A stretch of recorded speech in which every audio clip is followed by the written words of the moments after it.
Is AV ready to go? Is that a green light from everybody? Okay.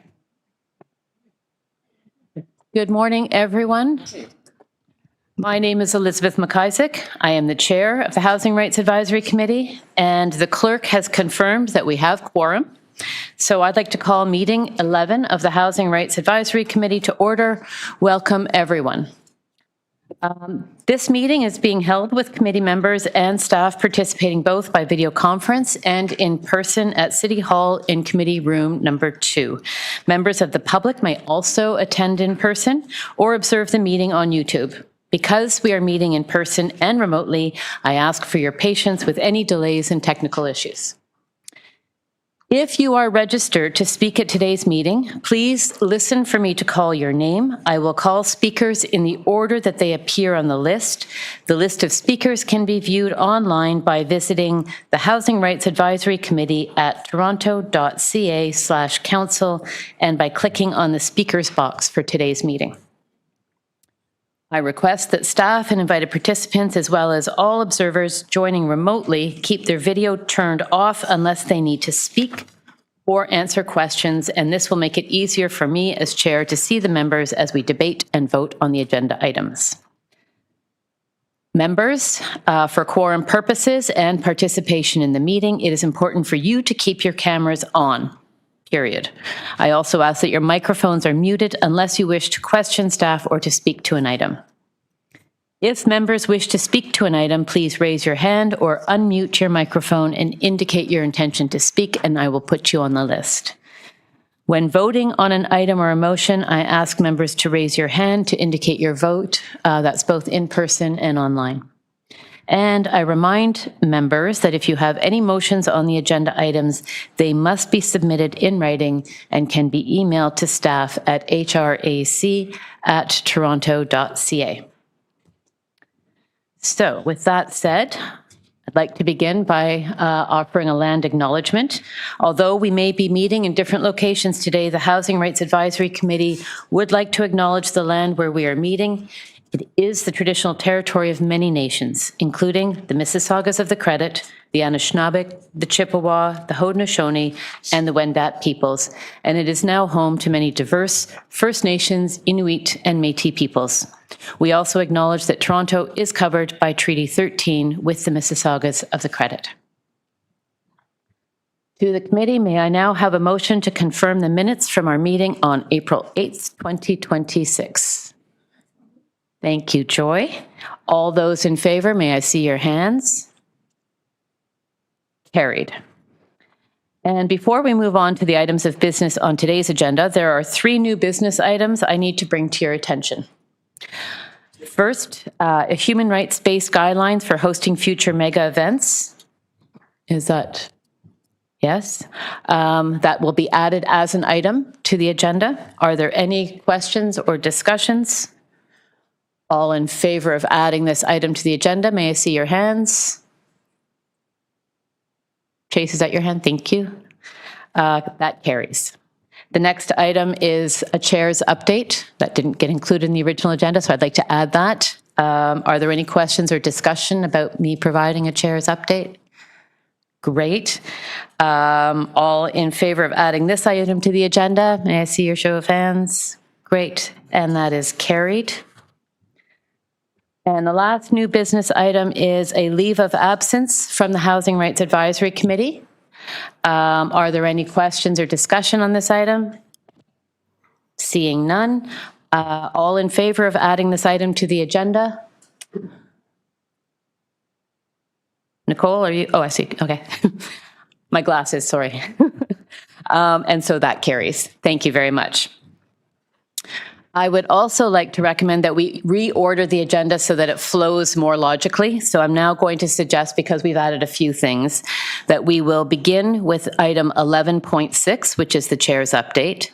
This will be followed by item 11.7, which is the leave of absence, followed by 11.1, working group 1 update, followed by 11.2, which is the presentation from the Toronto Underhoused and Homeless Union, followed by 11.5, which is the human rights-based guidelines for mega events, followed by 11.3, which is priorities for HRAC going forward, and finally with 11.4, which is a report back from MLS on the Ombudsman's recommendations.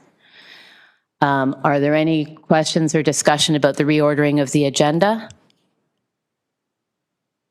Seeing none, I would ask then for all in favor of reordering the agenda. May I see your hands?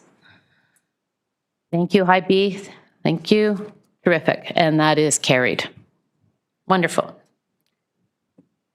So the first item, therefore, is my update that I'd like to share with you. It has been posted online, but I will read it for the sake of everyone who may not have had a chance to see it.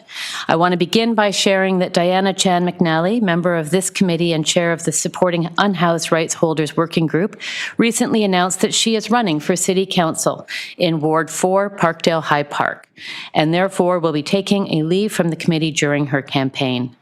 Diana has had a significant impact during her time on HRAC, particularly with her advocacy for the rights of people living in encampments and for improved system navigation and access to justice.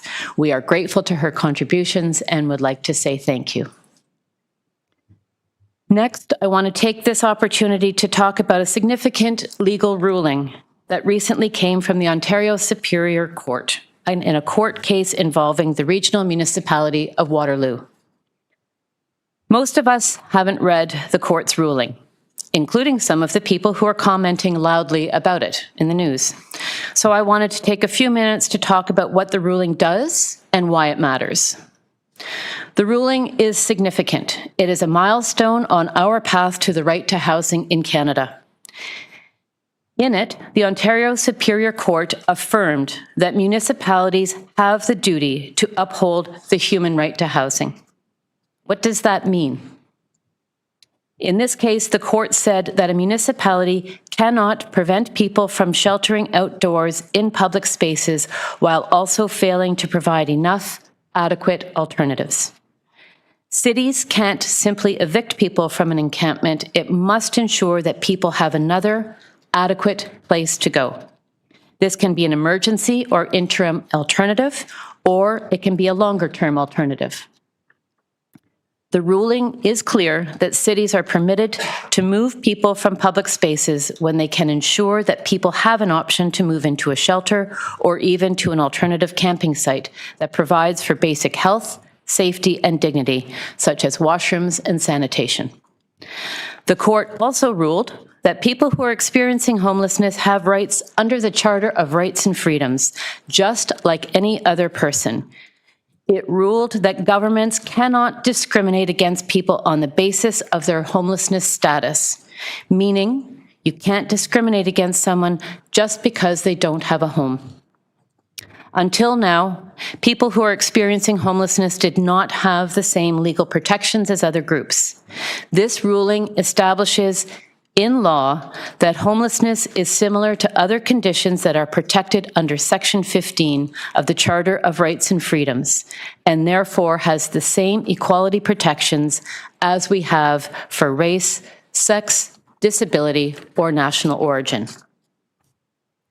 Further, the decision also confirms that rights to life, liberty, security, and the principles of fundamental justice must be interpreted in light of Canada's international and domestic human rights obligations, including the right to adequate housing. This means that governments must address the housing crisis as a human rights crisis. The court's decision matters. It matters because it protects human rights in law.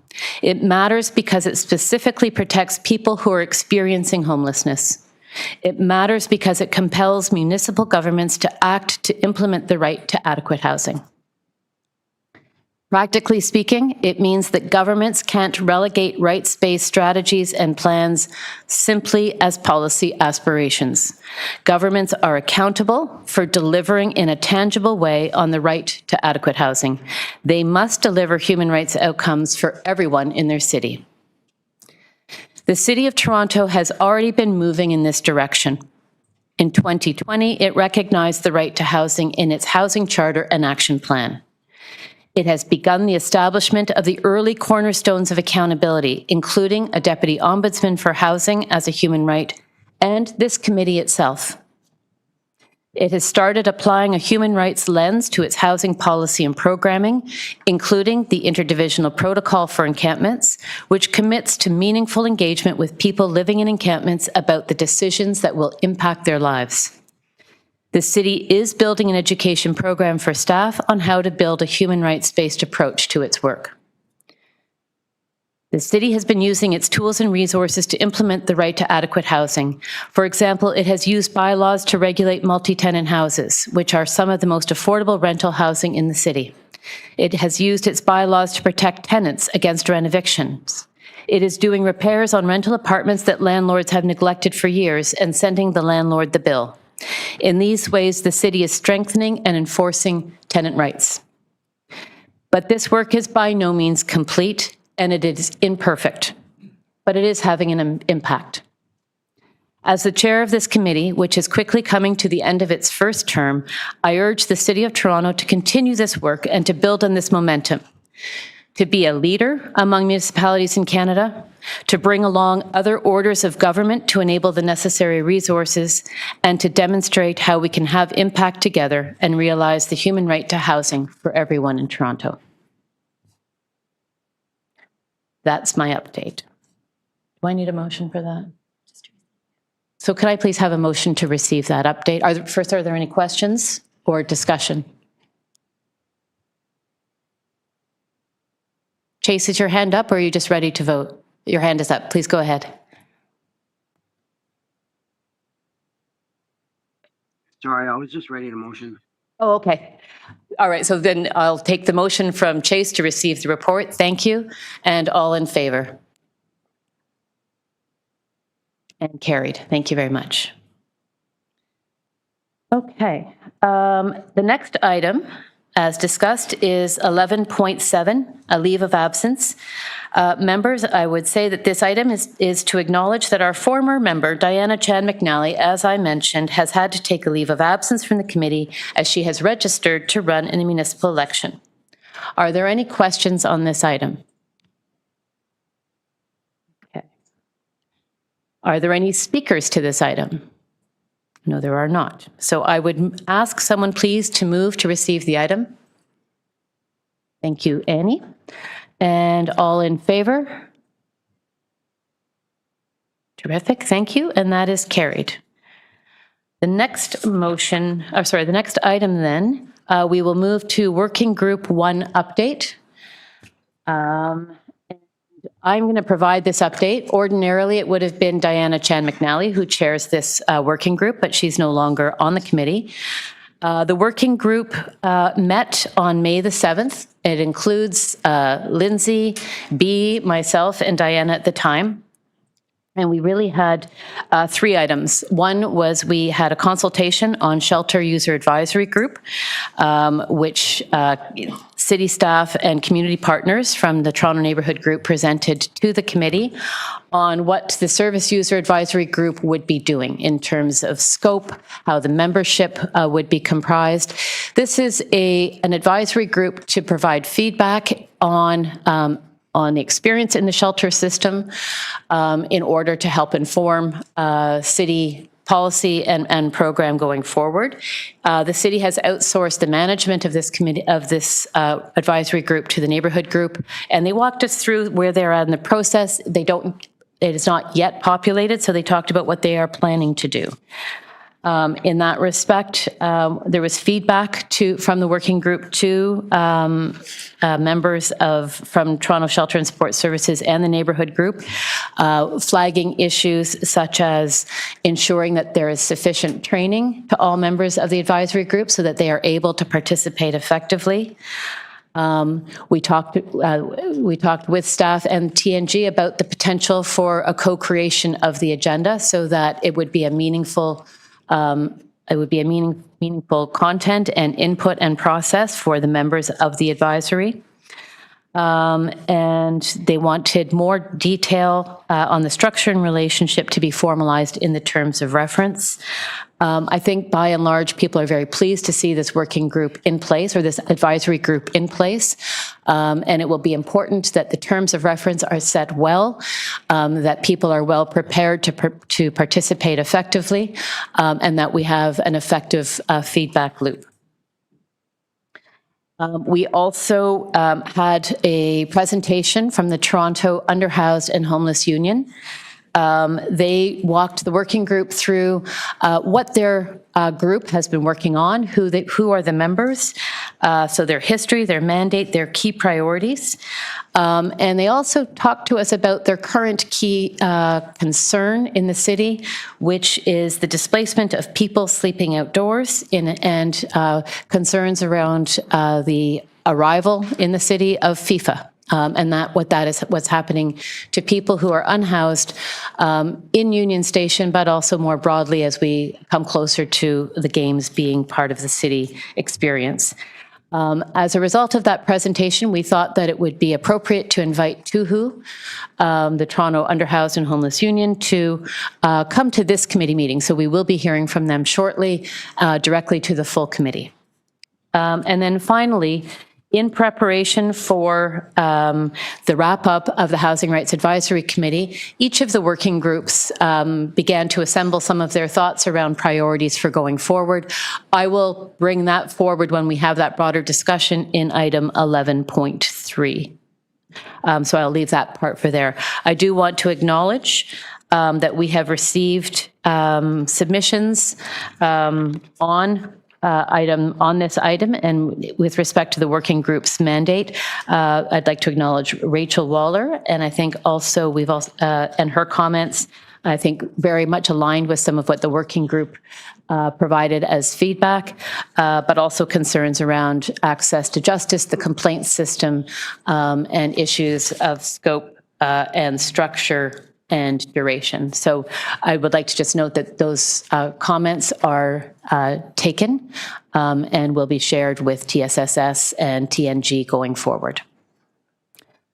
So that is the report from Working Group 1. Are there any speakers to this item? I don't believe so. There are not. So are there any questions or comments from the committee? Okay, seeing none, I would ask then for someone to move to receive the item. Thank you, Annie. And all in favor? Show of hands. Thank you very much. Okay, so with that done, our next item then is 11.2. I'm just trying to find it on my agenda because things have moved around. Bear with me, please. This here? Okay, so 11.2 is a presentation from the Toronto Underhoused and Homeless Union. I would like to welcome them to the floor.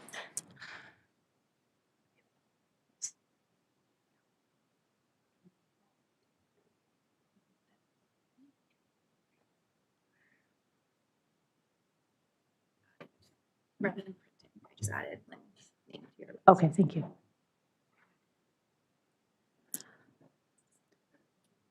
And do you have any slides or are you speaking? Okay, do we need any help getting those lined up?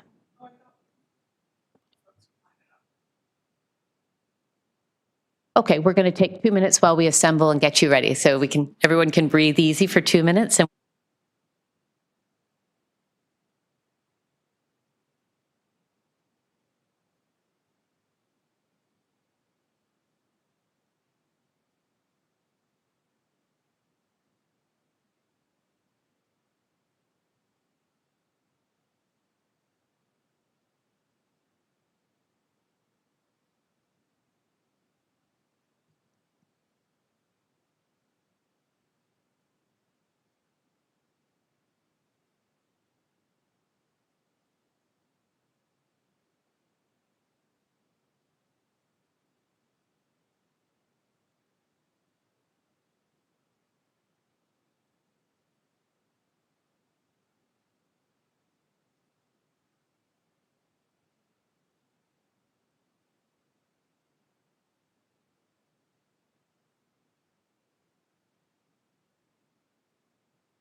Okay.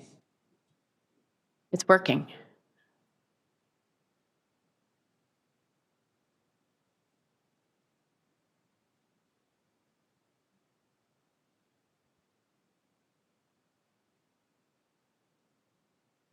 So over to you.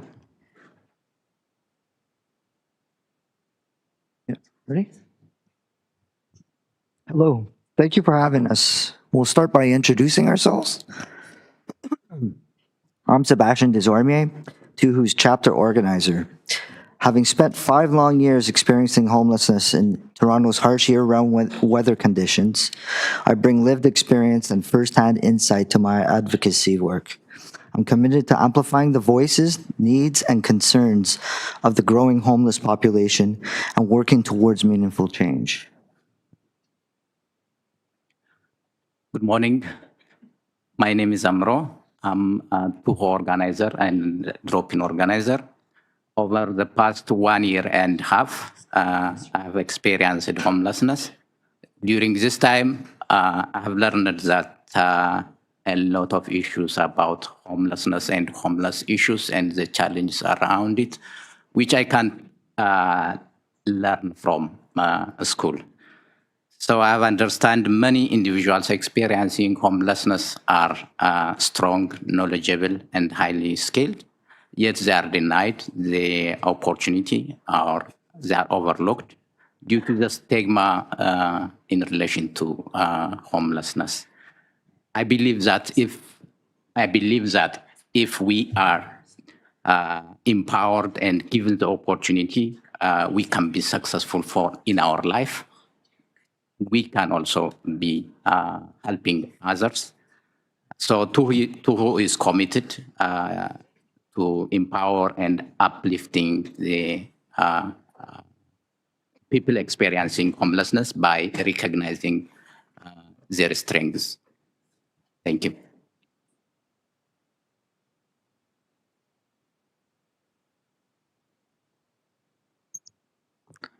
Hi, my name is Eddie Esteban. I am the administrative and programming assistant for the Toronto and Underhoused Union. I am an immigrant from the Philippines, naturalized citizen of Canada since I was 4 years old. And I've been experiencing underhousing, stuck in the same apartment since I was 4 years old. And I'm 31 years old now. So I'm here with Tuhu today to talk about the different forms of oppression that unhoused and homeless people face from my own personal lived experience. And I'm grateful for having space here today. Hi, I'm Rachel Butler, and I have been working alongside these folks and others around housing advocacy for around 5 years.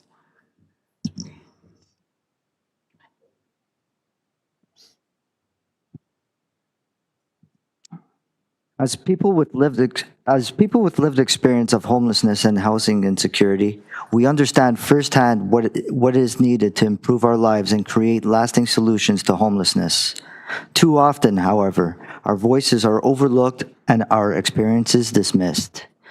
We are union, building collective power through the active participation of our members and creating meaningful change within the systems and institutions that shapes our lives, both public and private.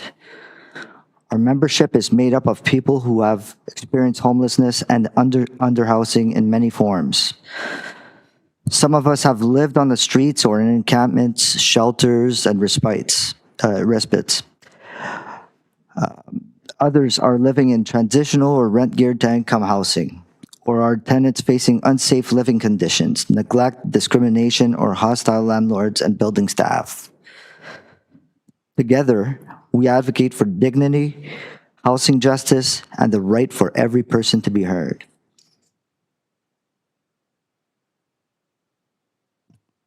Okay. Who have over 300 members, and there is no fee, but participation and commitment and shared purpose. We currently have 15 dedicated executive members serving 6 months. who has 3 new part-time staff members. Our general meeting conducted every month, creating a space where voices are heard, ideas are shared, and action is planned. In addition, our shelter and drop-in chapters meet weekly or whenever needed. Most importantly, Tuho is committed to consistent outreach. We go to shelters, encampments, and drop-ins. Tuho is a rapid response team for homeless issues. Wherever in the town, we hear about the problems affecting homeless people. For example, Union Station, Tuho is there listening, supporting, organizing, and advocating for dignity and justice. Tuho is a growing movement built by homeless people and working for homeless people.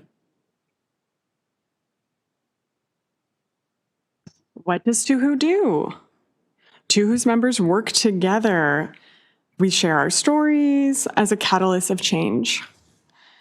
We organize around issues that matter to us, whether it's smaller issues like day-to-day things or bigger picture issues. We build capacity and educate each other. We work with unhoused people about where they are and about what they actually care about. We never organize against each other. We organize around the systems. We are resource advocates and we share resources with each other, and we are nimble and we do rapid response. So Tuhu turned 3 years old just a couple of weeks back on May 23rd. We had been founded on 2023, and we had been inspired by the National Union of the Homeless and had taken some what's called consultations or advice on how to form Tuhu from the leader at California. So with this startup, we were able to create the Toronto Underhoused and Homeless Union on May 23, 2023 at Allen Gardens Park, just here in downtown. I believe the membership was over 60 members within the first few days of organizing there. We had organized for water supplies during the heat waves. We had distributed, or rather we had provided self-defense classes, and we also provided a community, I need to read this part. We constructed a community bulletin board.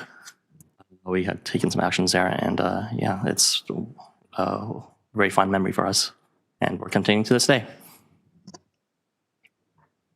So over the past 3 years, Tuhu has done a lot. This is just a small example of some of the stuff we've done. So we participated in the People's Assembly of Housing Justice, Housing for Whom campaign and press conference. We've consulted with the City of Toronto and TSSS. We've met with Mayor Olivia Chow. We're working on coming up with alternative shelter complaints process and our Shelter for Everybody campaign. Currently, we have 3 chapters, one at Maxwell Megan, which is a shelter. We have All Saints Church, and Parkdale. In Parkdale, we have Park.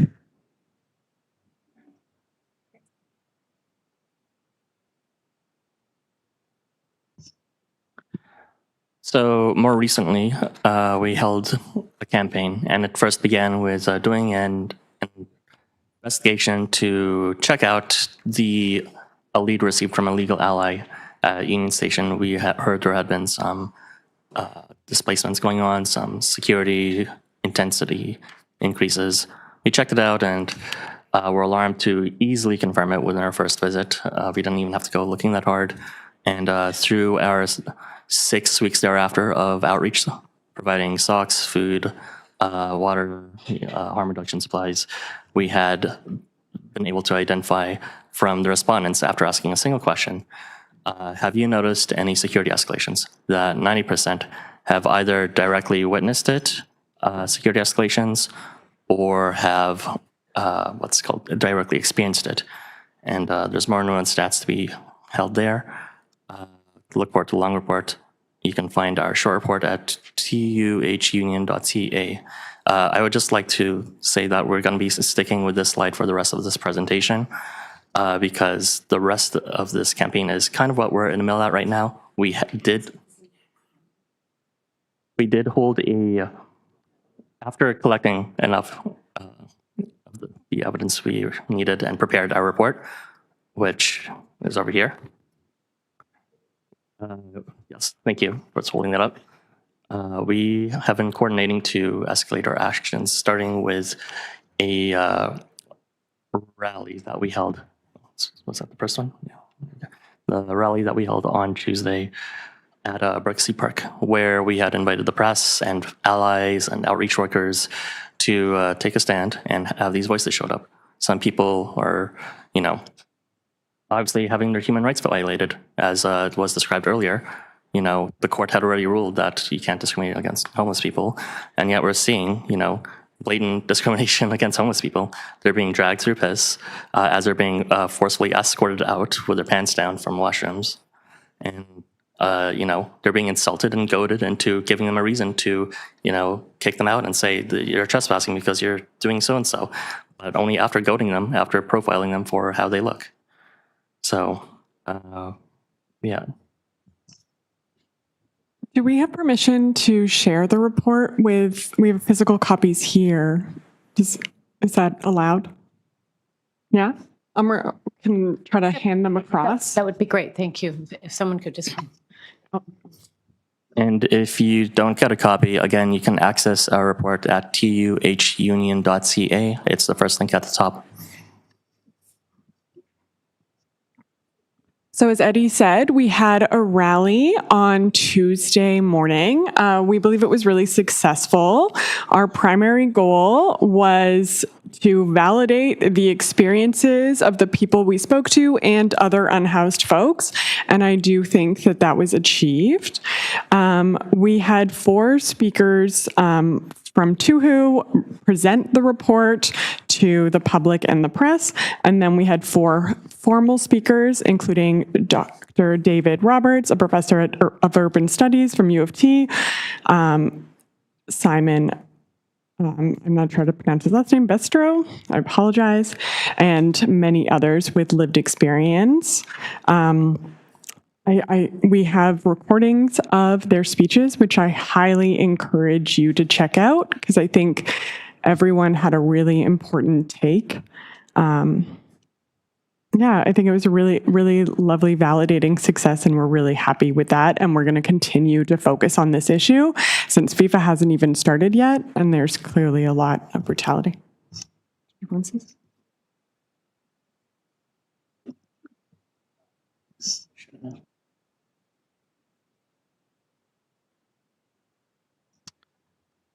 So as Rachel was saying, we did prepare some footage. Of course, a lot of it is already covered by other media broadcasters right now, but we did recently create a YouTube channel, so you can review our own footage of that prepared by our allies. It's also just to TUH Union. And unless the other 2 have something to add, I think we're good. You want to add? No, you good? So I think that is our presentation today. Thank you all very much. So, Thank you very much. I appreciate the presentation and appreciate the time that you have taken to bring it together and to come here this morning. Before we move to questions from our presenters, we do have registered speakers that would like to address the committee. And so I would now like to go to the speakers list, which will be in the order that it has come in. So I'd ask you to clear those seats for the moment so that the people who are deputing or asking speakers can take the seat. First on the list is Diana Chan McNally, and she'll be followed by Brianne Swan.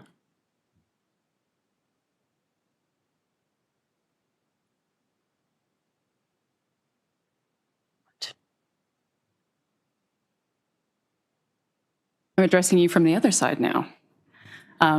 you should know already, since I've been on this committee, my name is Diana Chan McNally, and I am a former member, as well as a longtime frontline worker with homeless people.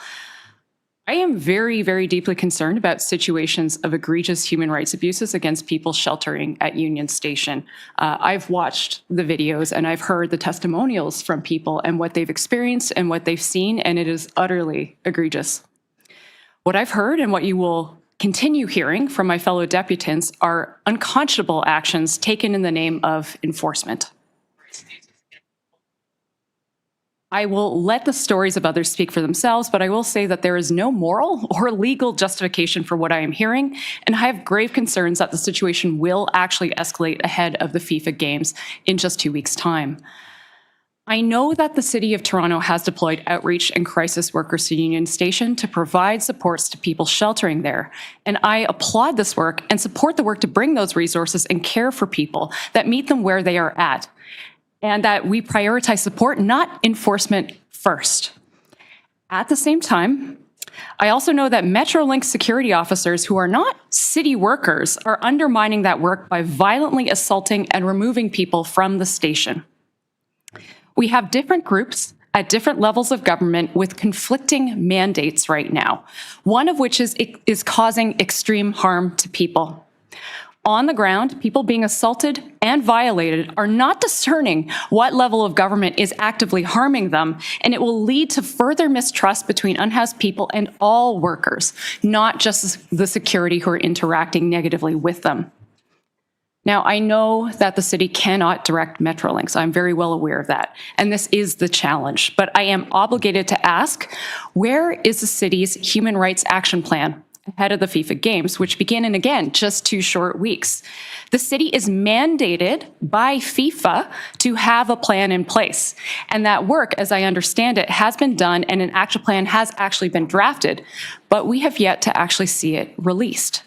It is imperative that a human rights action plan be put into place immediately and that the city do everything in its power to work with Metrolinks to ensure that people's rights are respected and upheld for the duration of the games and beyond. In light of the recent ruling in Kitchener-Waterloo, which was just referenced, which enshrines full constitutional protections to homeless people as an equity-seeking group, we are also on the precipice of governments being legally obligated to provide reasonable housing and shelter to go to before evicting a homeless person. All to say, this could spell the beginning of an end to forced evictions and discriminatory laws and bylaws that undermine homeless people's charter rights. And for this reason, I again urge Toronto to act swiftly, be proactive, and implement a human rights action plan to ensure the safety and welfare of homeless residents in Toronto. At the same time, we must do better when entering into contracts for large-scale events like FIFA. The Auditor General, in a report that was released in June 2025, recommended updates to the city's major events bidding and hosting strategy to strengthen governance and oversight. And I would argue that this update should include a further strengthening of guiding principles that assure alignment between the city's own policies and directives, like the interdivisional protocol on encampments and major events. Anti-displacement policies must be in place to ensure that homeless people and people who are precariously housed, especially in communities that are in close proximity to the event venues, are not pushed out. After all, major sports events, games, festivals, this should be a source of pride and joy for all Torontonians. Everyone should be able to participate, celebrate, and enjoy without the prospect of being harmed or removed. Thank you. Thank you, Diana. And thank you for staying under 5 minutes. Are there any questions for Diana from the committee? Saroja, you look like you have a question. Yeah, sure. Thank you for that. Not working.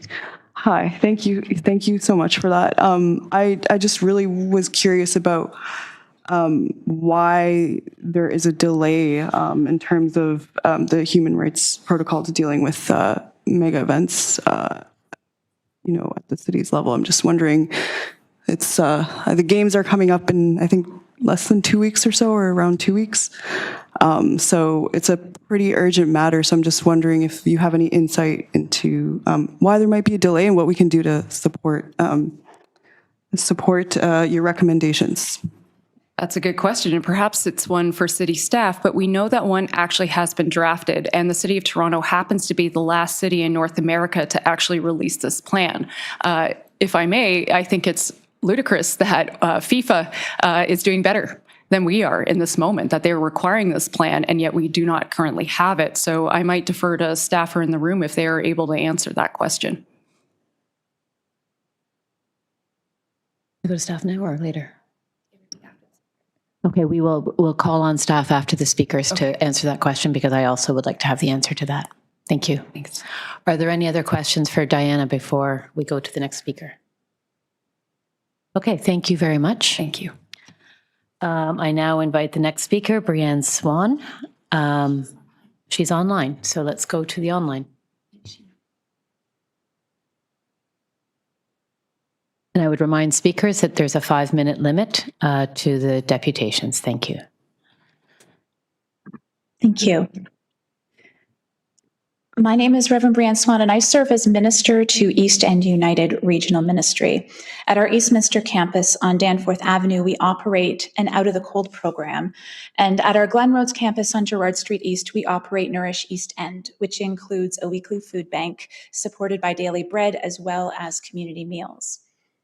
However, knowing that charity models continue to abdicate governments from doing their jobs, it is actually our deepest desire, the deepest desire of our entire ministry, that programs like Out of the Cold and food banks will someday no longer be needed. And I don't mean to imply that I'll be saying anything that hasn't already been said by TUHU's members. I simply wish to emphasize the support of my community of faith. East End United Regional Ministry supports the asks being brought forward by the Toronto Underhoused and Homeless Union as outlined in their report, Safety for Whom. After a particularly difficult winter, we especially support the indefinite postponement of shelter closures and supervised consumption site closures. We have seen over and over again that without safe places to go, harassment towards those who are underhoused escalate in public spaces. The closure of spaces does not solve homelessness. They simply displace people while treating human beings as objects to be shuffled out of sight. And they allow Toronto to perpetuate a lie to the whole world that we are not, in fact, a city with an inexcusably large number of people who have no choice but to sleep rough. An international tournament doesn't make people disappear, and I'm grateful for TUHU's role in exposing this lie. We also support the immediate creation of 24/7 respite spaces before and during World Cup events. As TUHU has stated, these spaces must be safe, engaging, and properly resourced. The idea that Toronto would prepare to welcome the world while failing to prepare dignified, welcoming, and resource spaces for unhoused residents emphasizes a painful truth that so many know well. Too often, the experiences of unhoused people are treated as less important, less valid, and less worthy of planning than the experiences of tourists, fans, and people who already have somewhere to go. The idea that those who are experiencing homelessness wouldn't perhaps also be wishing to engage around FIFA activities demonstrates that those who are experiencing homelessness are often seen once again as objects and obstacles and not neighbors and community members as well. I know I'm preaching to the choir here, which is a metaphor we use a lot in my context, but Toronto has a choice right now. We can hide poverty, or we can tell the truth about it, and then do something about it, not simply as an issue, but responding meaningfully to the needs of a demographic of neighbors who are part of our city's life and fabric. Thank you. Thank you, Brianne. Are there any questions for Brianne from the committee? Joy. Hello, Brianne. As a neighbor to Eastminster, it's great to see you here. You mentioned the engagement of your church, the group of faith, working on this issue, and I was wondering what you had found effective in that. Are there, in working in other words, are there around recommendations you would give to other churches if they wanted to mobilize around this? So, I mean, taking my first would be taking the lead from groups like TUHU, who have the lived experience to be able to inform But I would hope that churches would be, like, one of the things, and Joy, I know you know this, is that our ministry is trying to mobilize around actually creating or partnering on creating some long-term resourced sustainable housing. And we would love to work with other churches who would also like to be doing that, while being careful, again, not to abdicate governments from actually doing the job and the role that they are meant to be doing as well. So I'm not sure, I don't want to get into a situation where faith groups are simply propping up the social safety net again and again and again and again, because ultimately, it is the government's role to make sure that people are cared for. But we would love to partner with other churches around using the resources that lots of faith groups have around creating long-term sustainable housing solutions. Thank you. Thank you. Are there any other questions? Yes, Chase. On the same note, for the less fortunate that are living in the streets lately, I've seen a lot of extra discrimination just because of the fact, and possibly because they want to clean them off the streets before the FIFA comes, which I believe is inhumane. But maybe if they cared, they could possibly have a program where these less fortunate could even make a couple bucks and help out towards cleaning the city and making it a better city for when FIFA comes. That's just what I think. Thank you. Thank you, Chase. Are there other comments or questions from the committee? Then thank you very much, Brianne, for taking the time to join us. I also want to acknowledge the leadership that faith communities are taking on this, while affirming Brianne's comments that it must not fall to charity, that there are duties on the part of governments in the state to be doing this work. So thank you, Brianne. And I also appreciated your comments on centering the voice of lived experience as to who has done.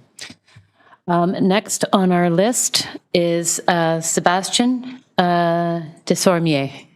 Sebastian, you have 5 minutes.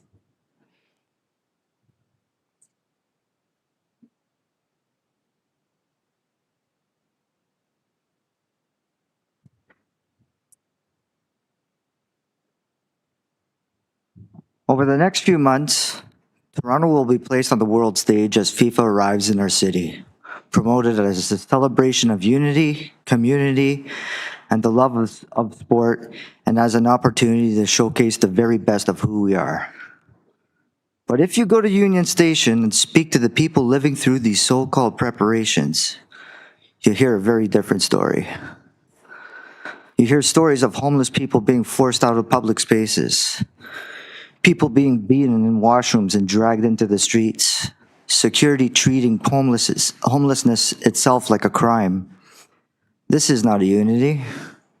This is ruthless displacement. People are being kicked out for sitting too long, ticketed repeatedly despite having nowhere else to go, and humiliated for simply trying to survive. For many of us, these stories are not shocking because we have lived them ourselves. I know this reality personally because I've spent 5 years homeless in this city. I know what it feels like to search for warmth in the winter and be treated like garbage for just trying to survive. I know what it means to never truly rest because at any moment you can be removed, harassed, or punished simply for existing in public while homeless.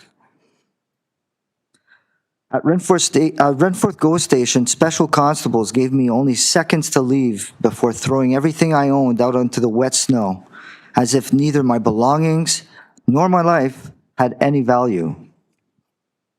And at St. Joseph's Health Center, a place that is supposed to represent care, safety, and healing, I was sick and vulnerable when security officers dragged me naked from a bathroom stall and marched me through a crowded hallway in a full view of strangers, leaving people to assume I had done something terrible. Those experiences never leave you. So when people at Union Station say they are being beaten, harassed, and terrorized by security and law enforcement, I believe them. Because I know exactly what it feels like when a city stops seeing you as a human being and starts treating you like the problem to remove. And that brings us to a deeper reality. What does this say about our city? It says that in Toronto, homelessness is too often treated like a crime instead of a humanitarian crisis. It says that vulnerable people are being pushed out, silenced, and dehumanized simply for trying to survive. It says that during a housing and overdose emergency, we are choosing punishment and intimidation instead of compassion and care. The world is coming to Toronto. And when people arrive, they won't just see our stadiums and celebrations. They will see how we treat our people struggling to survive in the city. So what kind of city do we want Toronto to be? Thank you. Thank you, Sebastian. Do you want to just stay there for a second in case there's any questions? I want to start by saying thank you, and I appreciate sharing what you did. It takes a lot of courage to share what has been traumatic and the lived experience of being homeless in the city. So thank you for that. Are there questions from any members of the committee for Sebastian before we move to the next?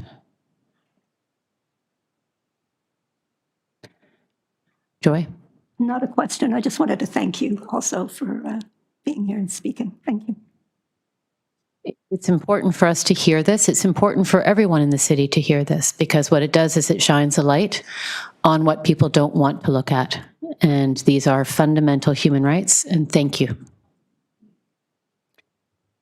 All right, the next speaker on our list is Eddie Esteban.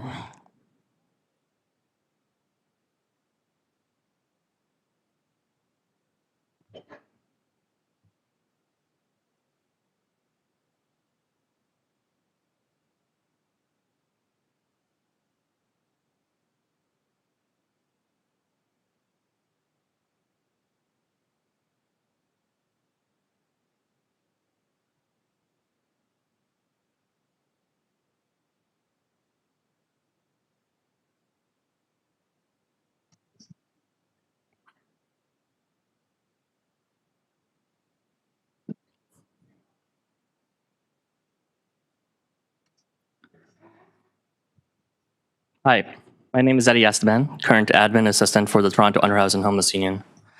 Like many Torontonians here today, I'm a firm believer that with hard work, a person can achieve great things for both themselves and society. But what happens when you do everything society tells you to do, and your life still falls apart? That was my experience after struggling to find work for 3 years. Hundreds of applications, resume revisions, cover letters, networking attempts, job fairs, interviews, skill development, career counselors, cold messaging. After all this, one thing became clear. There are no jobs left, only humiliation rituals.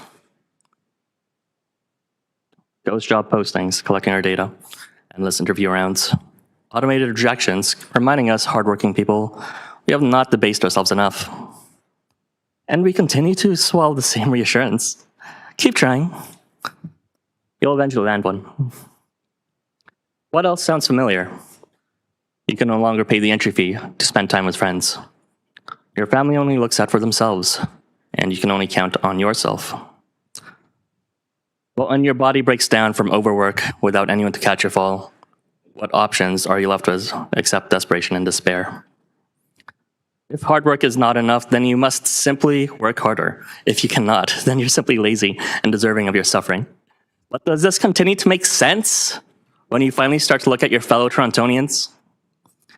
Youth unemployment is at its highest point since the mid-1990s, and these statistics are distorted through precarious gig work and by excluding long-term discouraged workers from unemployment figures. But we continue blaming ourselves and those suffering even worse economic violence. Us poor people, overworked. Us job-seeking people, drained. Us suffering people, underhoused. Us traumatized people, unhoused. And now policed at Union Station. I know most of us feel this crisis, the unemployment crisis, the unaffordable living crisis, the unaffordable housing crisis. But why are we pointing the finger downwards instead of upwards?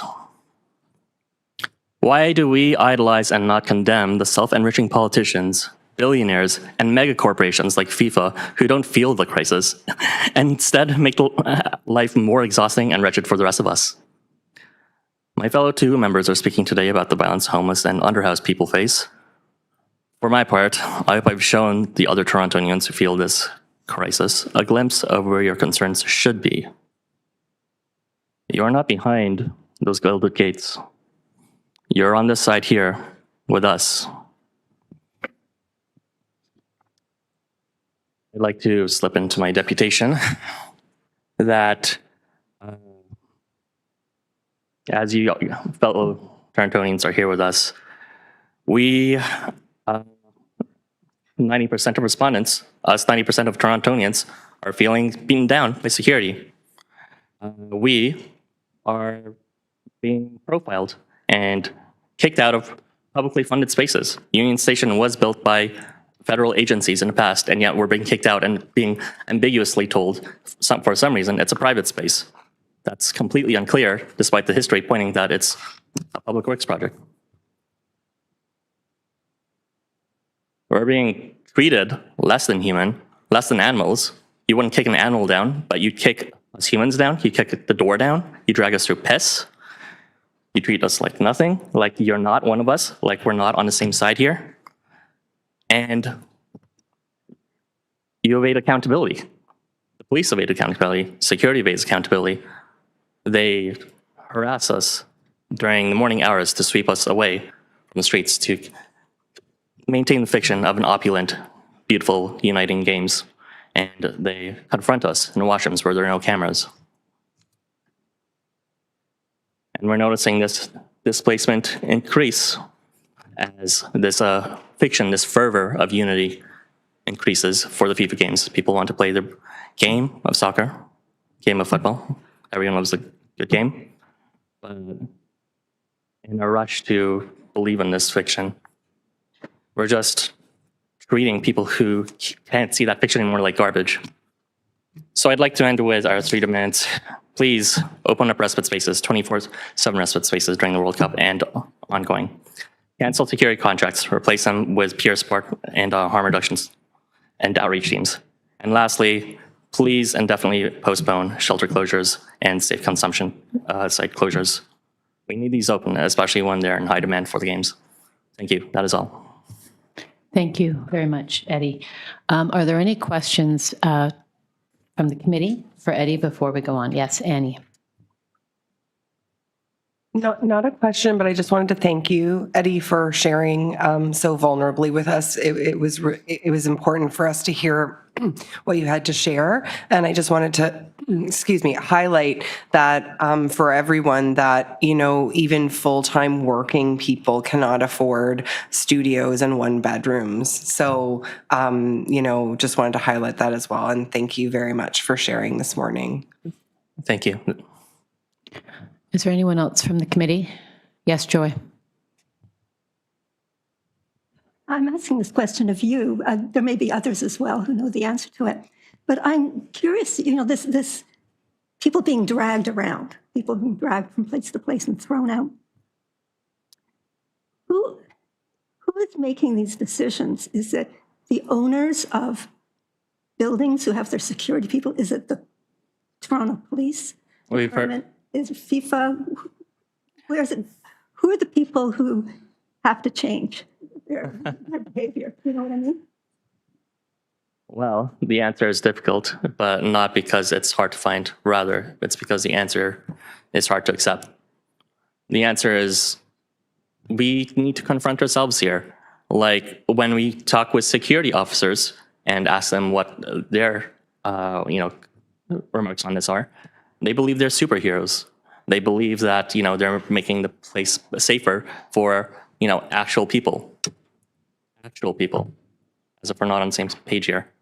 And I don't like to comment on this, but for the sake of answering this question, when we received the media report and we saw, good feedback from it, we also saw a lot of negative feedback from it. We saw a lot of people celebrating the removal as if security was doing their jobs properly for once. So, these are disgusting attitudes that are pervasive in our society because of this capitalist hegemonic kind of world we live in, where we just have to live to survive or work to survive. We're too busy and too burdened down by work to even care about our neighbors. And so, when understandably, people who go past by Union Station to go to their next job, they're overworked. They don't have any leverage because it's just like an employer's market. And for who knows how long at this point, they can't complain. And, what little patience they have left is being tested by, people who are even worse off, who have nowhere else to go. And so it's just, we are pitted against each other in this divide and conquer mentality. We all have to improve ourselves. We all have to seek the best for ourselves. But yet, this sort of mentality is being driven down to us, driven down by the people at the top who want us to love to work for them, to love the idea of working harder for them, and kicking ourselves down if we're not keeping up. So we need to confront our own beliefs when it comes to what makes a good people, what makes us good Torontonians. Because it's not merely just working hard. It's not doing better than your neighbor. Thank you. Not seeing any other questions from the committee. I also want to say thank you, and I appreciated the way in your deputation you've outlined the many systemic issues that are creating the context that all of this is happening in. And it's that's the challenge of systems change, is that these are large macro systems and they have very overwhelming impacts on an individual person's life. And I think your deputation highlighted that very well. So thank you very much. Thank you. If there's one thing I want people to take away, we're on the same side here. We are. Thank you. For the next deputation, I'd like to call on Angie Hawking.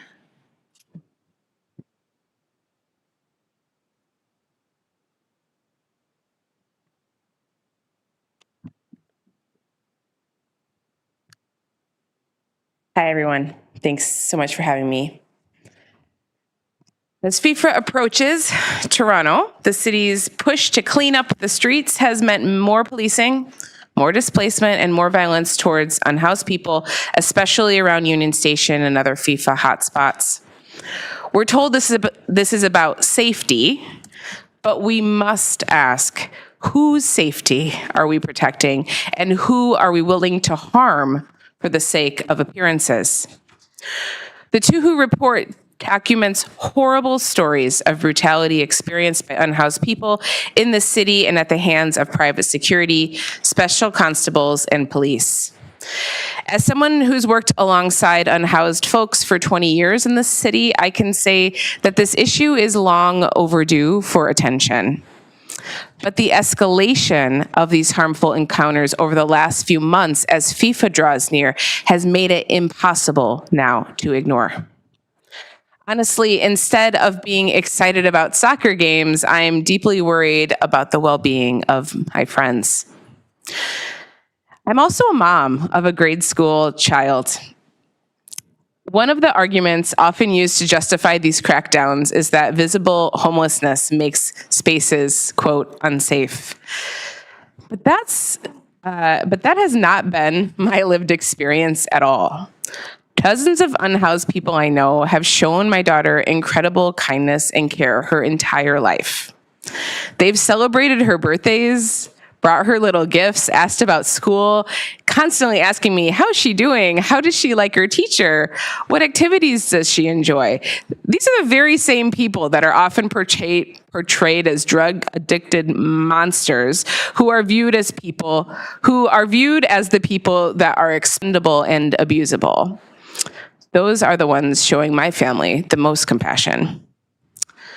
The recommendations to who has brought forward, including providing safe respite spaces during the games, halting these closures of shelters and supervised consumption sites during FIFA, and redirecting funding away from excess security and towards outreach and peer-led community care.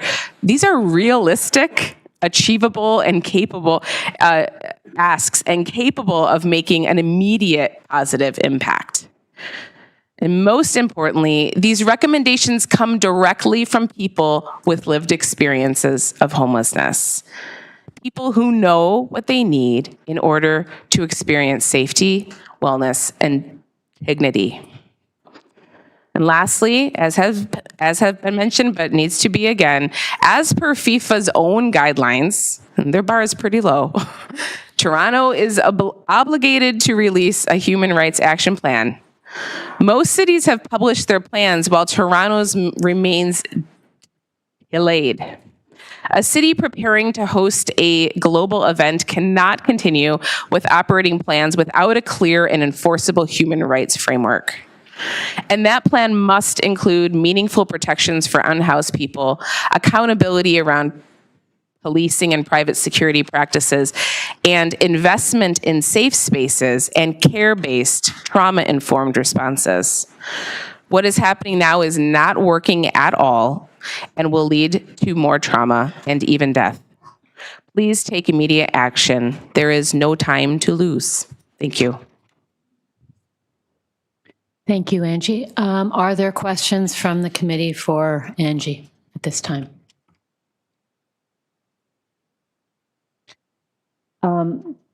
I want to say thank you. I want to say thank you for bringing this issue forward, for clarifying what the steps are. And that's the work of TUHU broadly. And thank you for your own dedication and commitment to this work. It is important and critical, and you are helping to mobilize the voices to come forward and help us understand what the lived experience of this is. Annie, you have a question. Yeah, thank you, Angie. I guess my question was, have you had any conversations with the city departments that might be responsible for making some of those changes? And have you heard anything about, action on those items to date? No, the only conversations we've had have been when in the multiple times we've been doing outreach and tried to engage and been told to leave the premises, or have been explained why people shouldn't be getting harm reduction supplies from us, or like we have tried to engage on the ground level several times in different ways, tried to engage with someone that was giving care, and I said, oh, we can help, like we can help with resources, and we were told, no, that's their territory and we shouldn't engage with people. So I would say our engagement so far has been just on the ground level. But yeah, we hope that the report is taken really seriously, and that that there can be conversations and change immediately. Thank you. Okay, with no other questions, thank you very much. And our next speaker is Marina Klassen from the Harm Reduction Advocacy Collective. Marina, are you in the room?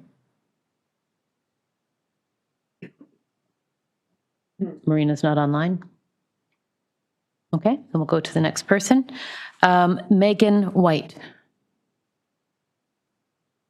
Is Megan in the room? Is Megan online? No, thank you.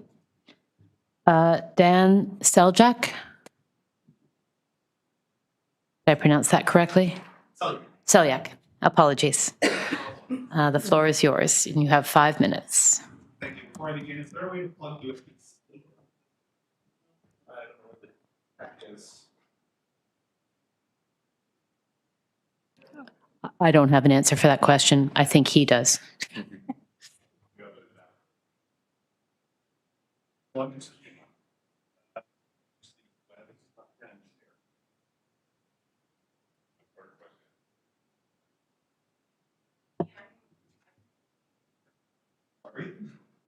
We're going to pause for 1 minute while we get our technology aligned.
Okay, you're good to go.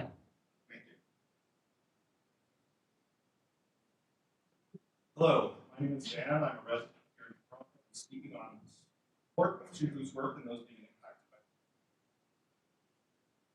by. I attended and documented Who's protest and march the other day as they spoke to increased enforcement as FIFA descends on our city. I later attended a vibrant and joyful FIFA event here, just outside City Hall at Nathan Phillips Square, as hundreds of people celebrated, danced, and lined up to see the trophy.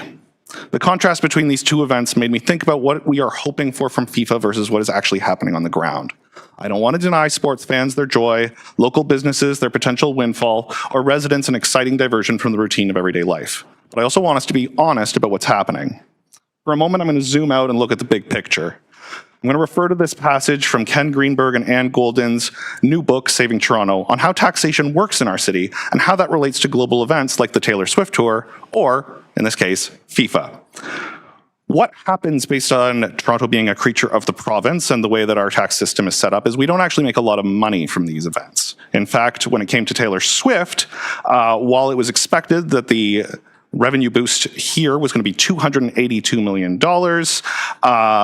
that was included for $40 million in tax revenues. The city's share of that tax was just $3 million, while the feds got $15 million and the province of Ontario earned $25 million. Of the 52 cities that Taylor Swift played, the city of Toronto received the lowest share of tax revenue from the event, period, and Toronto was the only municipal government that was likely to have lost revenue serving as a tour venue.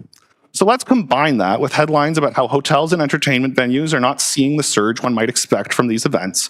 And lagging ticket sales are also indicating prices that the average person has no ability to afford. Some people are taking the attitude of you need to break a few eggs, and again, these are human beings with rights, not eggs, break a few eggs to make an omelet. But the only people who are going to be gorging on this breakfast of rights violations, violence, and misery are Queen's Park, Parliament Hill, and private enterprise, with FIFA getting the biggest portion to Toronto's detriment. And what about us, residents of Toronto? I've been sober for 9 years and in the rooms for longer. For those impacted by this escalation, who are dealing with addictions or mental health issues, there is no research or anecdote that suggests injuring people, destroying their belongings, and or traumatizing them leads to improved outcomes for either recovery or fellowship. We are selling out our unhoused neighbors, setting them up for failure, harming them in lasting ways, and prolonging a crisis so others can profit. I want to close on acknowledging the power of Who's recent action. I've been shooting street photography in the city for 15 years. I've seen a lot. And after a certain amount of time, you settle into a sort of routine.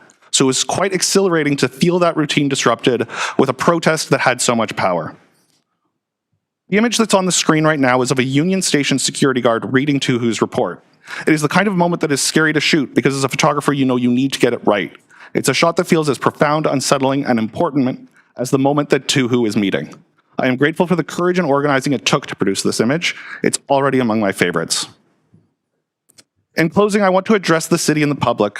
Many of the issues at play here, including a security service that we do not have control over, are largely the responsibility of a provincial government that has seen homelessness increase drastically across the whole province, not just in Toronto. So considering that this is an everywhere crisis, that there is simply nowhere for many to go, we must act with grace, openness, and righteousness. After all, the average Toronto resident is far more likely to end up in precarious housing or unhoused than in the executive suite of FIFA's offices. This is about Toronto looking out for Toronto, us looking after us. Thank you. Thank you very much. Are there questions from members of the committee?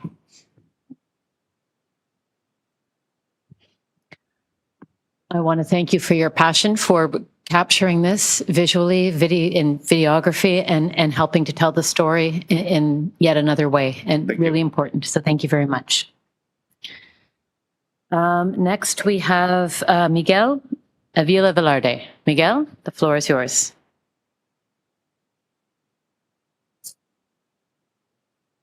Thank you, Elizabeth. 1 second. Let me connect my iPad.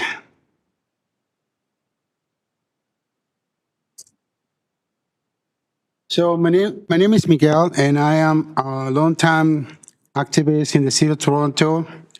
I am ally of Tuhu, and thank you for the amazing action that you have this week in support of our neighbors and friends who are homeless and being cleaned up out of the downtown area because we are afraid of them. So who are we protecting? The interests of the rich, of course. We're not protecting the interests of the poor. I had 16 years living in this city, and my first experience was when I was terminated from my job. I became a homeless person in 2009, and I was hanging out in the park, Moss Park, I believe, in 2009 when Debbie Miller was the mayor, and the police gave me tickets because I was a vagant, homeless, occupying a space.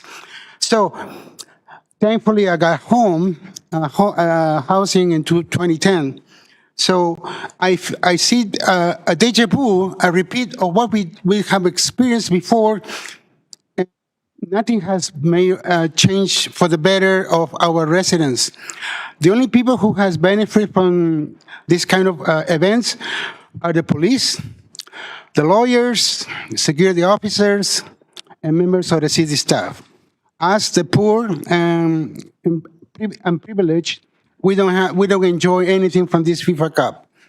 I am not excited about it, but I'm looking forward for our action where we're gonna play a World Soccer match with members of 2305 back, which I'm a member, and we're gonna have a fun in June. Looking forward, I will be sharing, hopefully to share this information. So, as a member of 2305 back, we have had opportunities to meet with the mayor to discuss our concerns in the community of Dundas and Sherbourne. We had tried to reach out to Mayor Olivia Chow for an appointment to talk about our city situation at the corner of Dundas and Sherbourne, particularly 214-230 Sherbourne Street, a property that has been vacant for almost two decades. And remember, that's when I was homeless in 2009. That place is still empty. And why not take the opportunity to turn it into a homeless housing for our friends that are being kicked out from Union Station? That will be a good way to address the issue that we're having for housing. Again, as I have shared my thoughts with Mayor Olivia Chow, the best way we can address our housing issues is defunding the Toronto Police. 50% will give us a lot of money, a lot of room to ensure that we have housing for the poor and not for the few privileged that make over $100,000 a year.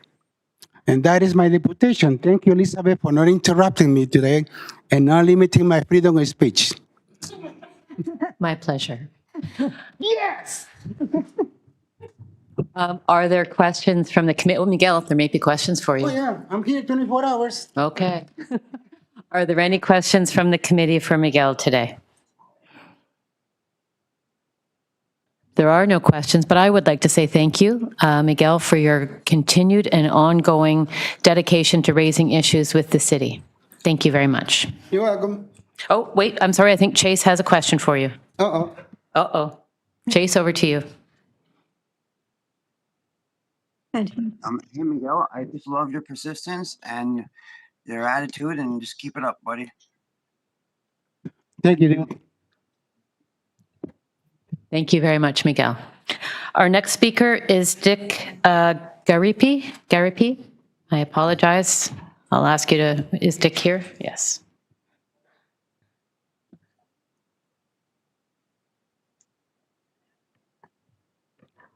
How do I pronounce your last name? Garipi. Garipi. Yes. Over to you, Dick Garipi. You have 5 minutes.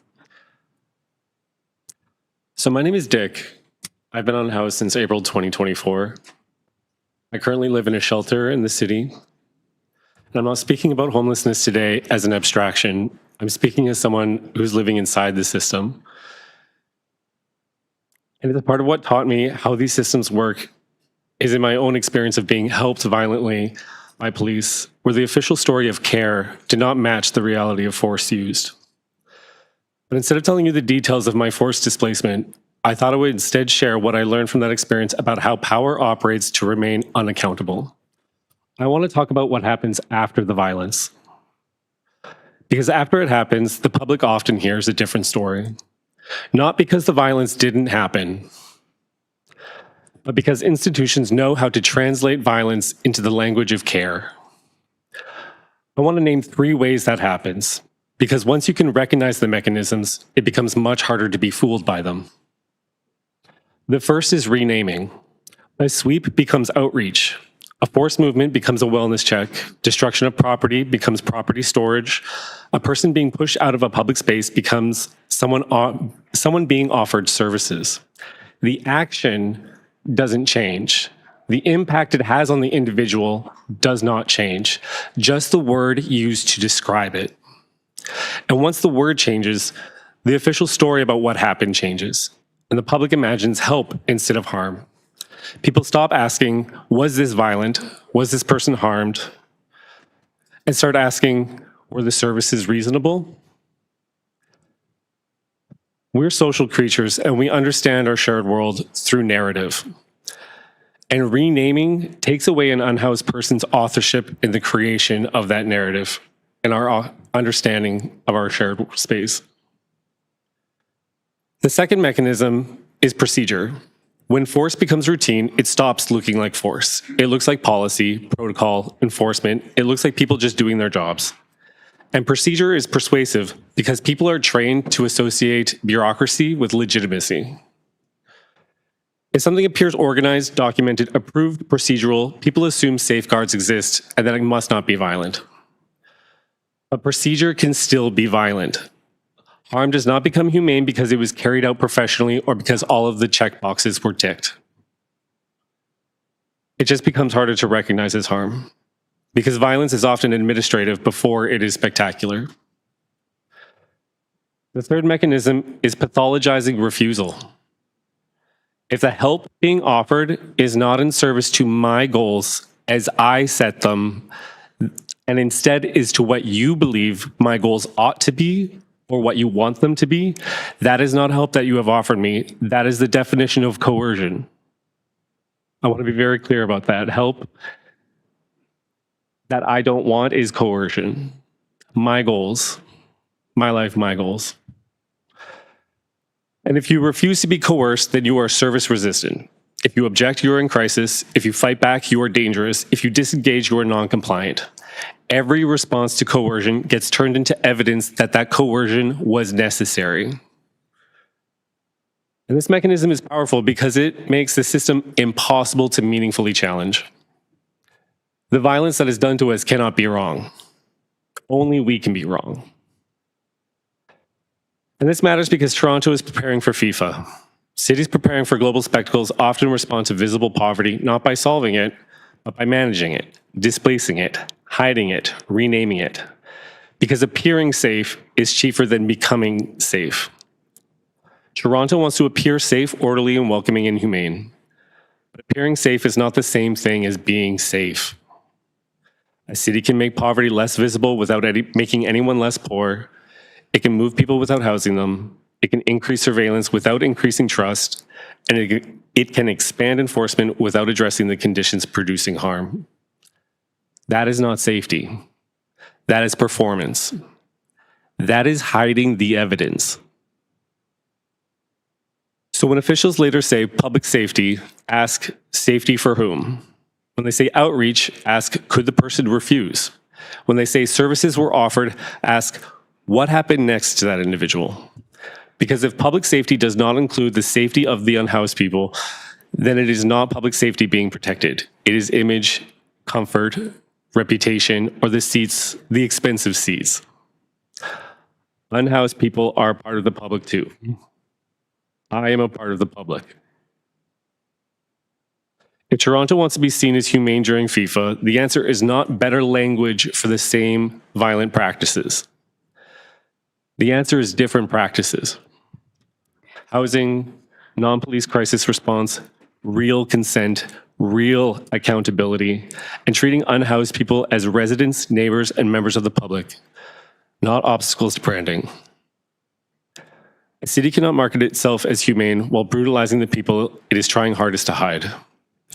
There are no shortcuts, Toronto. Do the work, earn it. I'm so sorry I went over time. That's okay. Thank you very much. That was very powerful. Thank you, Dick. I'm going to open it to the committee first if anyone wants to comment.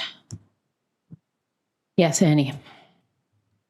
I just wanted to echo that was really powerful. Thank you so much for sharing that. It was a really strong description of how systems harm individuals. And I just because there was so much thoughtfulness in it, I have a question, but don't feel as though it's on you to answer this. But if you do have thoughts about what would be helpful, what in the immediate, what could be more helpful to you, or even in the longer term, what that might look like. I'm just really curious, and maybe that's not something you can answer on the spot, but just wanted to pose the question.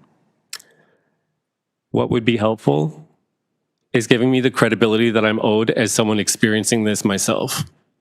As a homeless person, I'm the best person to provide testimony as to what my experiences are and what the harms are. But when I share those harms, what I say is gets reinterpreted or is treated as non-credible in favor of a different narrative. And when you have no credibility, it's impossible to get any. I would have to be seen as someone worth listening to first, which I'm not to most people. So what would help the most is that when an unhoused person says, I've been harmed, believe them. Thank you. Thank you so much. Is there anyone else from the committee? And if there isn't, then I want to say a very deep thank you. These are hard things to get up and say. And there was a lot of thought in your comments, so thank you for that.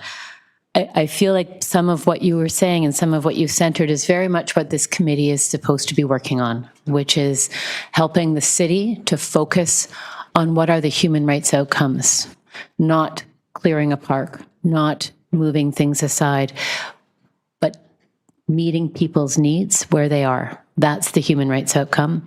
It's listening to the person who is experiencing it and meeting them where they're at and centering the answers and the response and the support to what they know themselves to be. So I think you shared that very eloquently for us, and thank you. Thank you. Sorry, Saroja has a question. Yeah, that was incredibly powerful. And I think it also spoke to the power of narrative and lived experience, and this idea of optics silencing lived experience of homelessness. And I think optics can be very oppressive. And I think what you described today could also have been very triggering for a lot of us who maybe have experienced those systems of oppression from above that come in the form of language and reports. And we know all these things are important, but At the end of the day, I think it's your stories that matter the most. So thank you. Thank you. Thanks. Our next speaker is Amaro. Okay. I don't think this can be done, but we do have another member who would slide in this place. Can you just go online and register them, and then they'll be at the bottom of the list? At this list, like I used Yep, in this. yep. We've got 2 more people, so just go online and we'll get the other person's name on there. Next on the list then is Lynn Walker. Is Lynn in the room? Welcome, Lynn.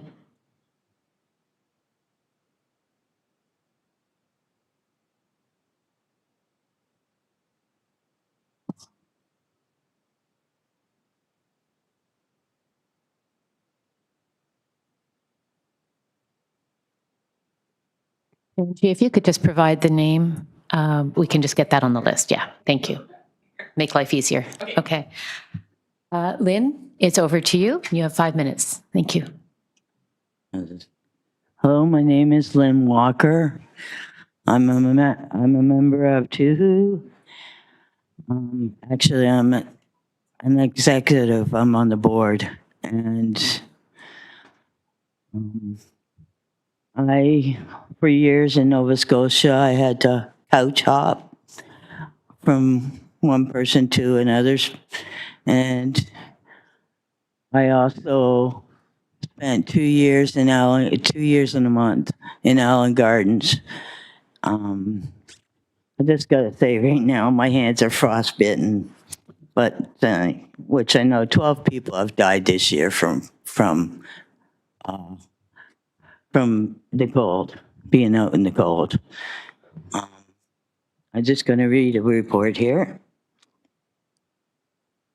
Okay. Love the sport. Fight the impact. As a union made up of homeless and underhoused people, we know what our committee needs. Real safety does not come from displacement, intimidation, or brutality. We are tired of being treated as the problem and have the solution violently exercising against us. Our demands: immediate 24/7 respite spaces made available during World Cup preparations and during the ongoing World Cup events.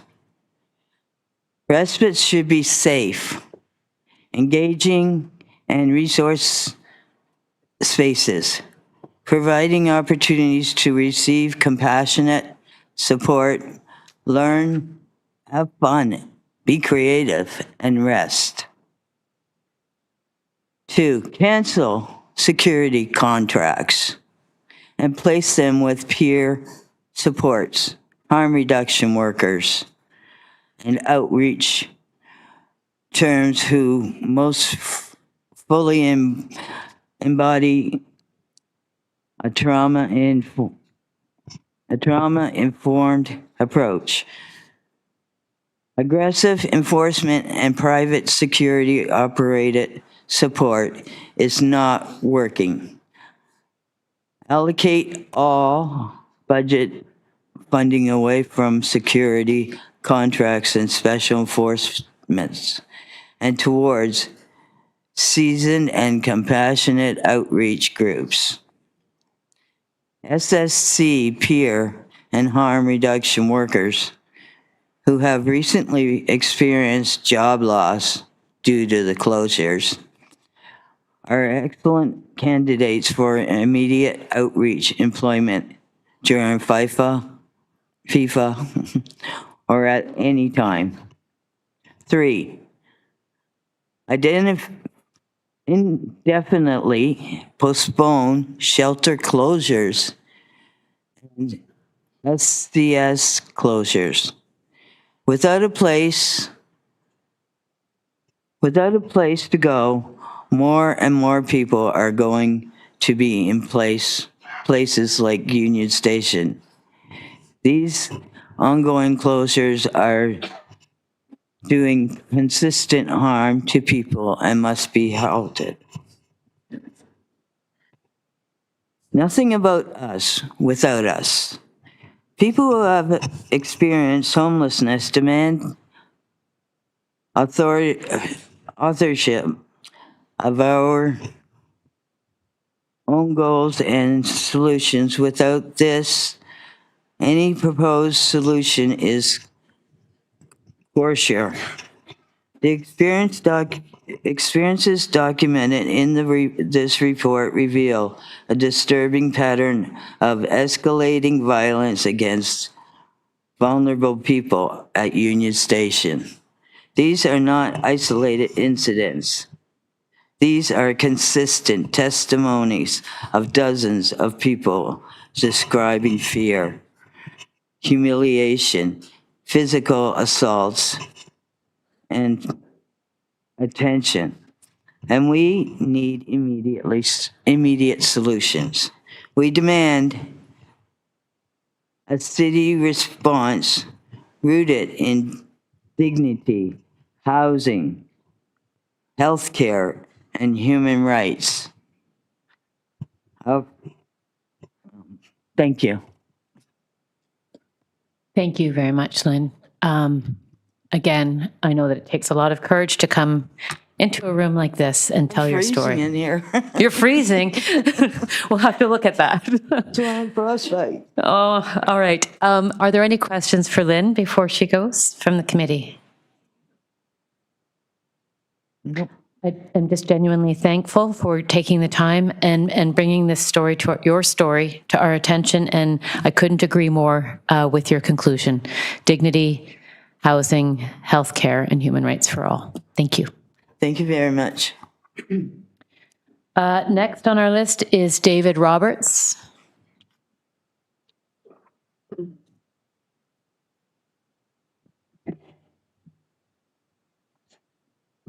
Hello, I'm David Roberts. I'm a faculty member at the University of Toronto in the Urban Studies program and Department of Geography and Planning.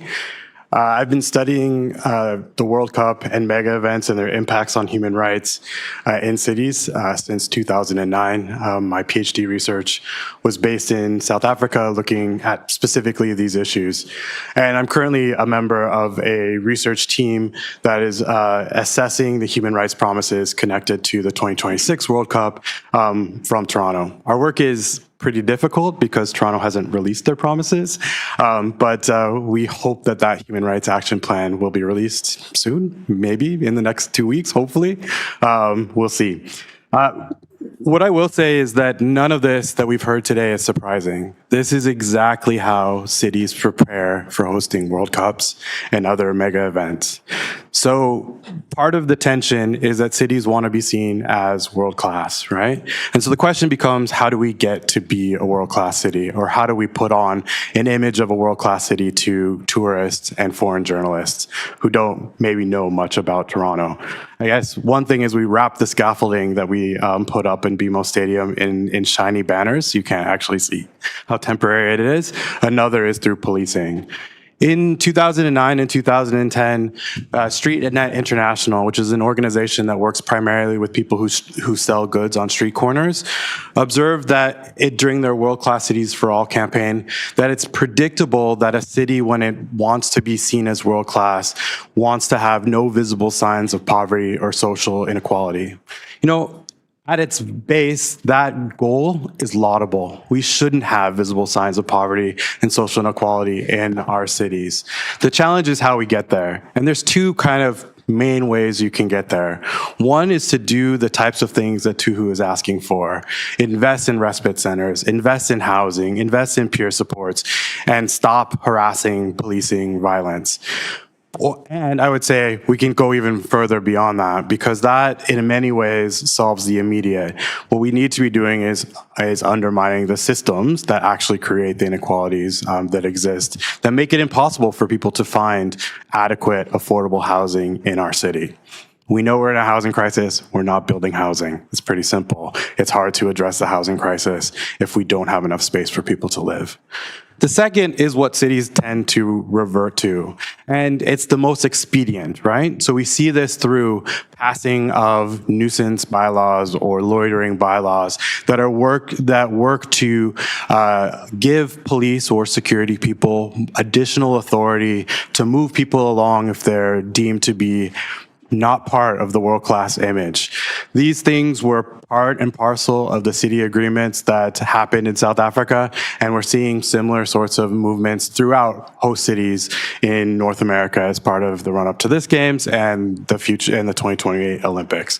Not at all surprising. We also see escalations of policing and security meant to displace people experiencing homelessness, basically get them out of the eye of the tourists, out of the eye of the journalists. This is violence. There's no other way to look at it. It's a violation of people's human rights. It's a violation of our commitments as a city to protect those who are the most vulnerable. It's a violation of the things that we stand behind when we say diversity is our strength, right? So, but it's not at all surprising. And so I come here today as somebody who supports both the mechanisms or both the demands of TUHU, and I think the movement of taking them even further, as well as the later item of trying to actually have an adequate, measurable, with key indicators, human rights commitment in our plans if we ever choose to do something as silly as host another one of these large-scale events. Happy to answer any questions. Thank you. Are there questions from the committee? Joy? I'm on the edge of a question, but I don't quite have it. No worries. Formed. I guess time is short, so everything you said makes sense. Yeah, time is short now. Everything that I hear makes total sense. And I'm just wondering, what realistically could we do to actually change this, that would stop the dragging of people, that would stop this blah, blah, blah. Yeah. To make it, So what makes that happen when there's diverse players, who are dealing with this? Yeah, so I think that's a tactic, the diverse players, right? The dispersal of responsibility to multiple different agencies. We see that in the policing or the securitization of Union Station, right? At once it is the TTC, it's Metrolinx, it's a city, it's TPS, it's private security because of the businesses there. That's a problem. Like the city should step up. The buck should stop here, City Hall. It's ultimately the city's responsibility to protect people's rights. And if there is this dispersion of responsibility because there are multiple different contracts or multiple different people who see themselves as responsible for doing different things, harm reduction one day, clearing the station another, then something needs to be done to manage that partnership, right? In the short term, time is short, right? And what I would say is, though, that TUHU wasn't unaware of that, right? The recommendations that they provided, the 3 demands, are things that can be implemented in 2 weeks. They're not the things that I think were where we really fell down on, which is we've known that the World Cup is going to be here for 8+ years, right? And we haven't done the work to actually get us to the image that we want to show off to the world. That's the larger problem. That's not something we're going to solve in 2 weeks. But the things that TUHU has asked for are exactly the things that could be done in 2 weeks. Thank you very much. Annie? Yeah, just related to Joy's question, we have 2 weeks. So I had a question about what we could do to kind of change things. In your research, do you have any examples of cities that have done this well and done it properly? No, I don't think there are any good examples. I think this is the nature of the beast. There was a lot of hope that maybe this would be different, right? So in 2017, FIFA created a human rights framework. They required all cities to put together human rights principles as part of their bids. In theory, host cities were evaluated against their commitments to human rights. They required all cities to come up with a human rights action plan. We're still not seeing that one, right? But the challenge is that FIFA isn't interested in actually enforcing those things. That's not their role. They work on a deferred sovereignty sort of model. So they say, hey, it's not our responsibility to do the enforcement. That's at the level of the nation or the province or the city to do those protections. What the real issue is that the city has chosen to approach its human rights commitments as an obligation it sort of has as part of the hosting responsibility, and not a robust commitment to actually protecting human rights during this event. Lindsay. I'm just wondering if you were able to gather any research on the effects that FIFA had once they left, the effects of homelessness, even years after, what that looked like. Yeah, so in every city it looks a little different, but we know that FIFA drives displacement of people. It often has pretty significant impacts on around affordable housing and gentrification, and that these things have a local context to them. So I don't think there's like a specific, we can say that once the FIFA games are done, that this number of increase in homelessness is this percentage, or the increase of gentrification is this. Because it all is locally context specific. And the second thing I think is a bigger problem is that most of the time when FIFA leaves, we don't actually do an audit. We don't actually assess the impacts. We just are happy it's gone, maybe, or we're moved on to something else. And we don't really think about what happened. We don't really invest in either understanding the positive or the negative legacies. Maybe we can change that for Toronto, if at the very least, of one thing that we do. Yeah, I think that would be an important commitment, especially in light of the later agenda item, if we're thinking about principles of what we should be doing in the future if we ever choose to do this again. That should be based in an assessment of a critical audit of what actually happened this time around. Thank you. Looking around to the committee. Thank you very much. Let me online. Somebody had their hand up. Oh, sorry. Yes. Anne-Marie.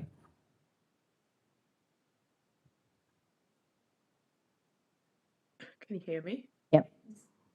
Yeah, I just wanted to just kind of like give a shout out to you for putting it so, I mean, just outside of research, for just bringing it back to our minds about the importance of confronting inequities, and just for you naming it, the epistemic injustices that embrace these inequalities, and even as a professor to be able to use research to support the ongoing arguments, all the conversations we've had this morning, all the hand raising. You have just really just in a concrete kind of way, just summarized exactly what it is, that it's the ongoing injustices that exist in the bureaucratic way that we need to constantly keep talking about, but to figure out ways to confront it, because people's lives are being affected, and we've not just talk about it. It's just not a narrative, because we've heard enough testimonies today. This is why this work must continue, because lives are affected. So thank you so much. I really appreciate you. I'll just say two things. One is FIFA, hosting a FIFA World Cup or any other large scale event doesn't create inequalities, it exacerbates them. So it really creates pressures on our systems, and often the result is that those systems that are the weakest funded, those systems that are the most over-resourced, they tend to be the ones that protect those who are experiencing homelessness or other sorts of vulnerabilities. Those are the ones that fall by the wayside or get the most damage to them. So it exacerbates inequalities. The second is I'm around, right? I'm just up the street. So I'm at your disposal. You have my email. If you need research to support the work, I first turn to TUHU. They're the ones doing the work on the ground. But if you, for whatever reason, need the credibility of a University of Toronto professor, I'm not hard to find. I think they know where to find you. Thank you very much. And I just want to echo the questions and the comments from the committee, and building on both Lindsay and Anne Marie's comments as well. I think we do need to think about doing a deep assessment after this so that we understand and having heard from Tuhu and the lived experience. But then there's also other indicators that can tell us what happened and what got exacerbated. And I think your point also around the distribution of accountability means that there's no accountability. And so that is by design, maybe not by intent, but it does happen by design. And so it's a very important issue for us to think about. Thank you. We have one final speaker to this item, and it is Salah Sheikh.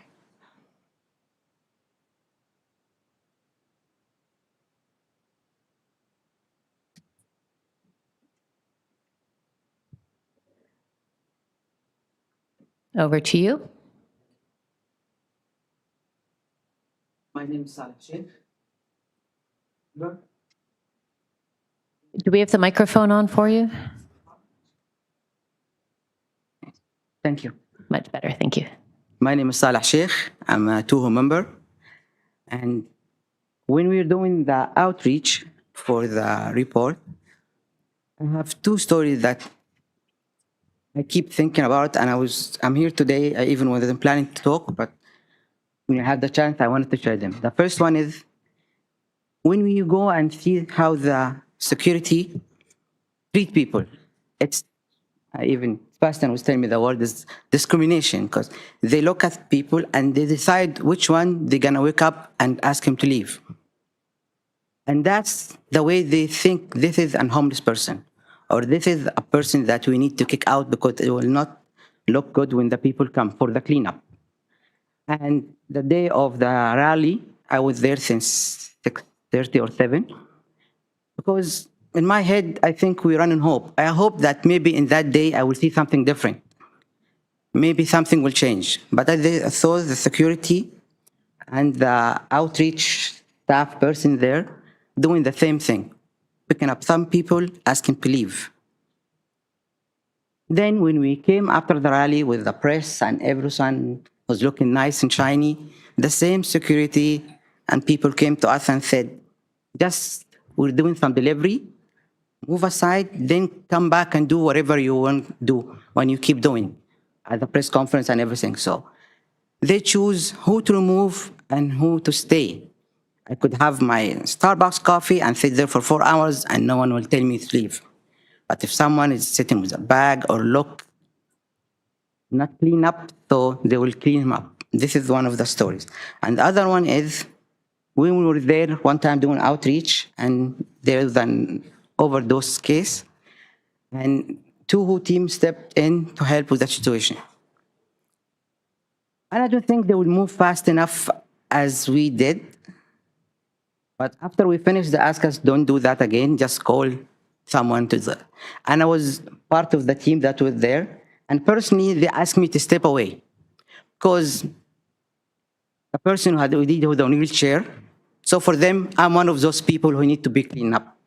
So they asked me to stay away and go out of that space to let the other people do their work. And I was thinking, should I say no, I'm part of Tuhu? Should I say no? But why should I say no? I'm not a person that you need to clean up. At that moment, I was going to say, yes, I'm a homeless person. What you going to do? I have right to be in every part of Toronto like everyone else. And I heard from everyone here that it's security who's doing this. We don't have to control them.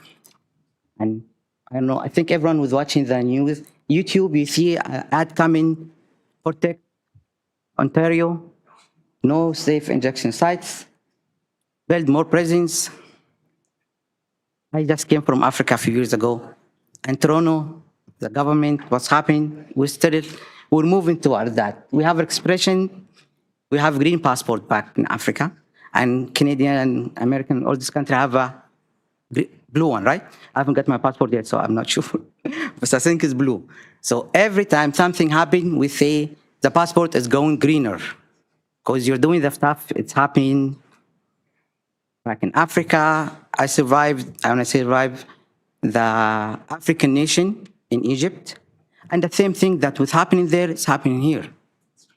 And I shouldn't think this happened in Canada or in Toronto. So we did the work, we brought the report, soccer term, like we have the ball. So either you score a goal or you lose our chance. This is a chance for Toronto to set the rules for the next World Cup, for the world to do better. And this is our chance. Thank you. And we gave you the ball. Please do something good with it. Thank you. Thank you, Salah. Well put. Are there any questions from the committee for Salah? Okay. I don't have a question, but I do want to say this. No, you're not off that easy. I want to say thank you for sharing your story, what you've seen, and for deciding in the moment to come forward and speak. I feel like you've made it very clear to us there are things that can happen that the city can do now, and it's not too late for Toronto to have a win with FIFA. And so that's the opportunity that's actually sitting here. How can the city respond and ensure that we have a different story, that if we do an audit, if we do an assessment after, we can say, and some of the right things were done in time. I know things are already happening, but it's not too late. So thank you very much. Thank you. Okay, so thanks to all of the deputants. I will say this. This committee has not heard so expansively and deeply and thoughtfully from communities of rights holders since we started. And so I am grateful to Tuhu for organizing this, for coming and for putting your hand up and bringing this issue and your stories to our attention. I think I speak for the committee when I say we all appreciate that when you're sharing personal stories, for those who spoke from lived experience, that's not easy. And so thank you for doing so. And for those who don't have lived experience but are committed with passion and integrity to supporting that work, thank you for that as well. Yes, bravo. Now that we've heard from our speakers, we now get to move to questions of our presenters. Members, do we have further questions for Tuhu at this point, or do we have other questions, perhaps, that we want to direct, if there's clarification we want to have from staff at this point? I know I have a question for staff, and I don't know who is here from the city staff that is able to answer this. We've heard from several deputations that we don't yet have a FIFA human rights plan. Is there anyone that can let us know where we're at on that and when we can expect to see one? Through you, Chair, Michael Brewer from the city's FIFA Secretariat. We do have a plan. The process of finalizing the actual physical document for publication has unfortunately been lengthy, but the actions that are part of the plan are already underway. And so I can speak a little bit to that. As it relates to the welfare and well-being of unsheltered populations, the actions that we've included in the plan focus on preventing and mitigating displacement of unsheltered individuals through coordinated planning between city divisions and community partners. And we're working very closely with our colleagues in the Toronto Shelter and Support Services Division on that.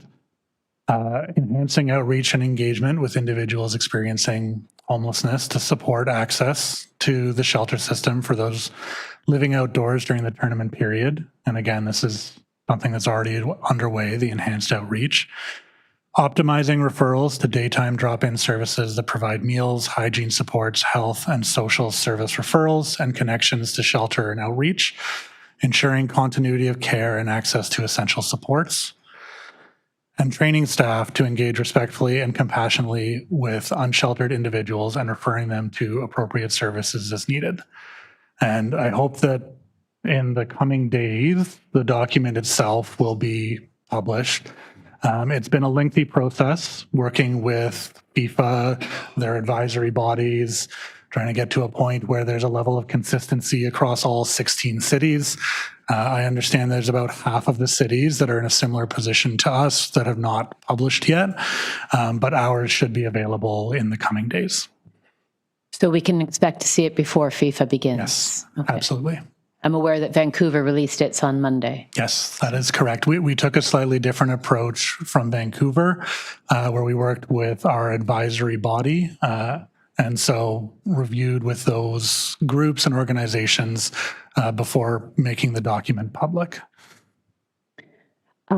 Just a couple of follow-on questions. When you refer to staff having been trained, I think that's really important. I've been directly involved in some training that has happened with staff at the city that work with encampments. What kind of training has been provided to those workers who are dealing directly on this work? So defer to my colleagues in shelters about the training that staff receive, but there is also human rights training that FIFA is preparing for security staff, which we will be disseminating to all of the security staff at the venues themselves as well. Okay, thank you. And is there any intention, is it David Roberts who spoke, the academic? He's gone. He asked, or I'm not sure, maybe he's behind the pillar. But the idea was tabled. Is there a possibility of doing a post-mortem, an audit after the fact, so that we can learn from this? Because this probably is not the last mega event that this city will hold. And so this is an opportunity to learn. Is that on the books for you? We're certainly open to it. We do have plans to review the economic impact, the environmental impact. So in a number of areas, as well as our legacy programs, the legacy impact that they have. So we're certainly open to working with folks on that. I think looking at the human rights outcomes for people in the city would be an important element of that legacy. Thank you. Are there other questions from the committee for staff? Yes, Annie. Just in light of some of the comments that were made about the way security is being managed, does the city sort of have an eye on which security services are being used, and are you aware of sort of any universal training, or do you have any insight into how that's being managed? I'm just curious.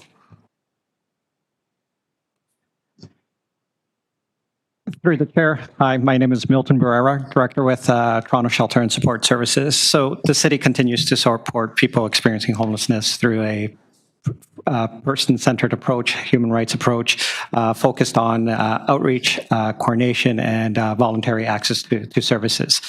So at Union, we have the interdivisional outreach and case management pilot that commenced last month and will be operating for 5 months. And our goal there is to strengthen case management and coordination of outreach teams, which is not unique to Union, but across the city.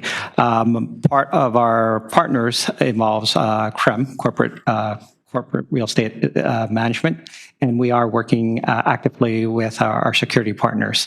Some of the details we've heard today, we definitely will provide feedback at that table to improve.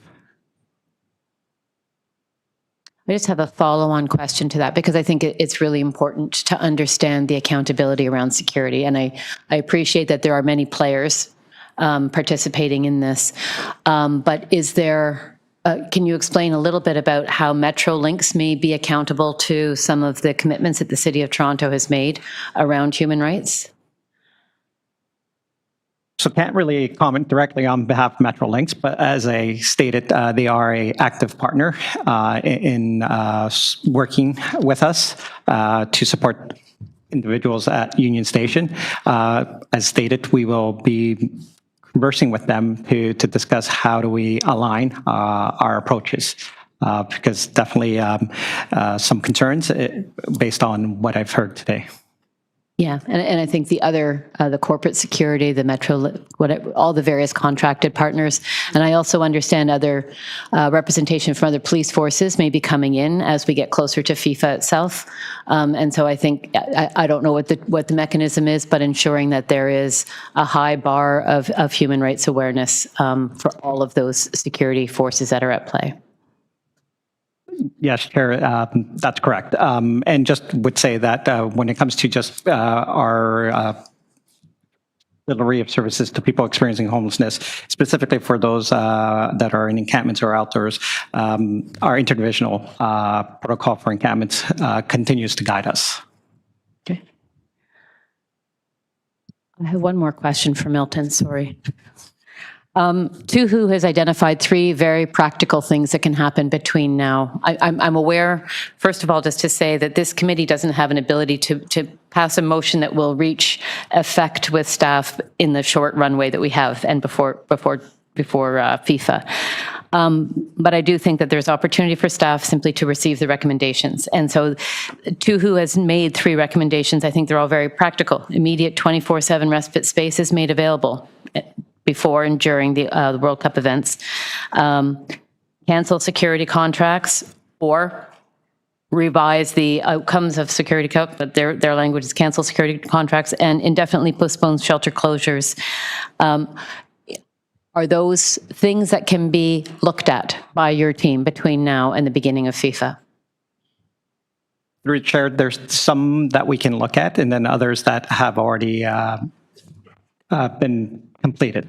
Okay. Yes, Joy. I haven't got this firm in my head. I'm very moved by the remarks that people made. And I think, when I read these demands, I'm hoping to see them advanced in the immediate term, but really forever. What practically can be done to ensure that people who are employed by the city or are funded by the city partnerships stop dragging people around? Stop the behavior of treating, someone's in a park, someone's on the stairs, someone's here, and, molesting them and moving them out. I don't know how that's done. I'm sort of looking at the staff people, how to ensure that there's proper behavior from our staff and from our contractors. I'm going to take that as a comment rather than a directed question, or do you want to direct that question to staff? It is for staff in the sense of what would it take, how would you do that? Through the chair, I'll start first. So we learned a lot from the Ombudsman's report on the actions taken for the encampments in 2021. And from that, we implemented our council-approved interdivisional protocol for encampments. So I can tell you that all our staff, as the chair has indicated, have received human rights training. We ensure that, there is no violations occurring. And if there is a case where a situation does present itself, then we definitely want to be hearing about it so we can investigate. But the teams involved when it comes to working with people experiencing outdoor homelessness understand the principles that we work under the IDP. Through the chair, I'll just also add that any city contract has procurement conditions attached to it that people have to abide by our City of Toronto human rights processes. So the feedback given today, we'll definitely take back and provide that to the divisions that are responsible for those contracts. Thank you. Thank you. Can you just identify yourself? My apologies. I'm Scott McKean. I'm a director with Social Development. Thanks. Great. Thank you, Scott. I think a related piece to that is we can require compliance from partners and when we outsource and so forth.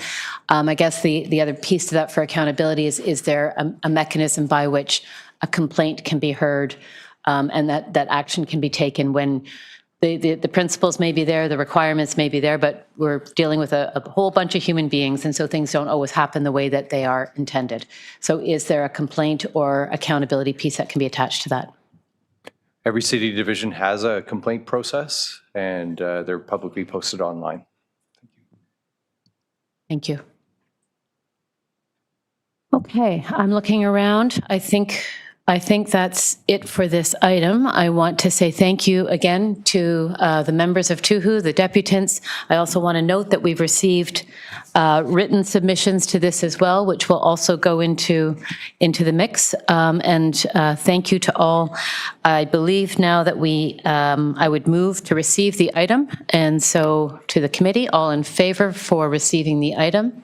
There's another item coming. Do you want to say something first? No, okay. Okay. All right. Can I see hands? Any opposed? No, thank you. The next item actually builds on what we've just heard, and it's a human rights-based guidelines for hosting future mega events in the city. A letter was submitted to the committee for this, and I'm just looking for it in my, here we go. This is 11.3. No. Do you have the letter?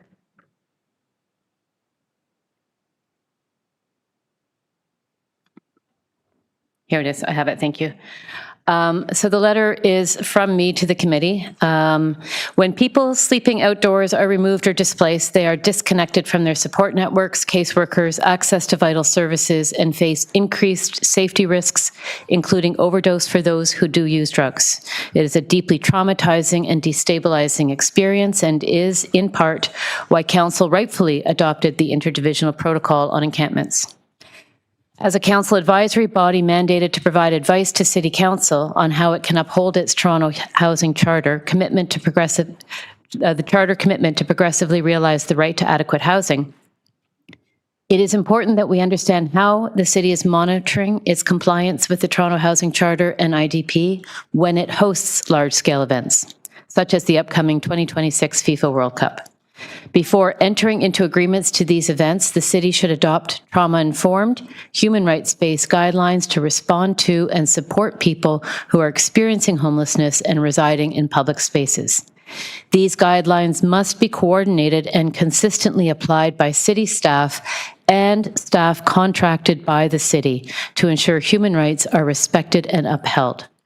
Hosting large-scale international events is ultimately an opportunity to demonstrate how governments can uphold and respect the human rights of its residents, including the progressive realization of the right to adequate housing.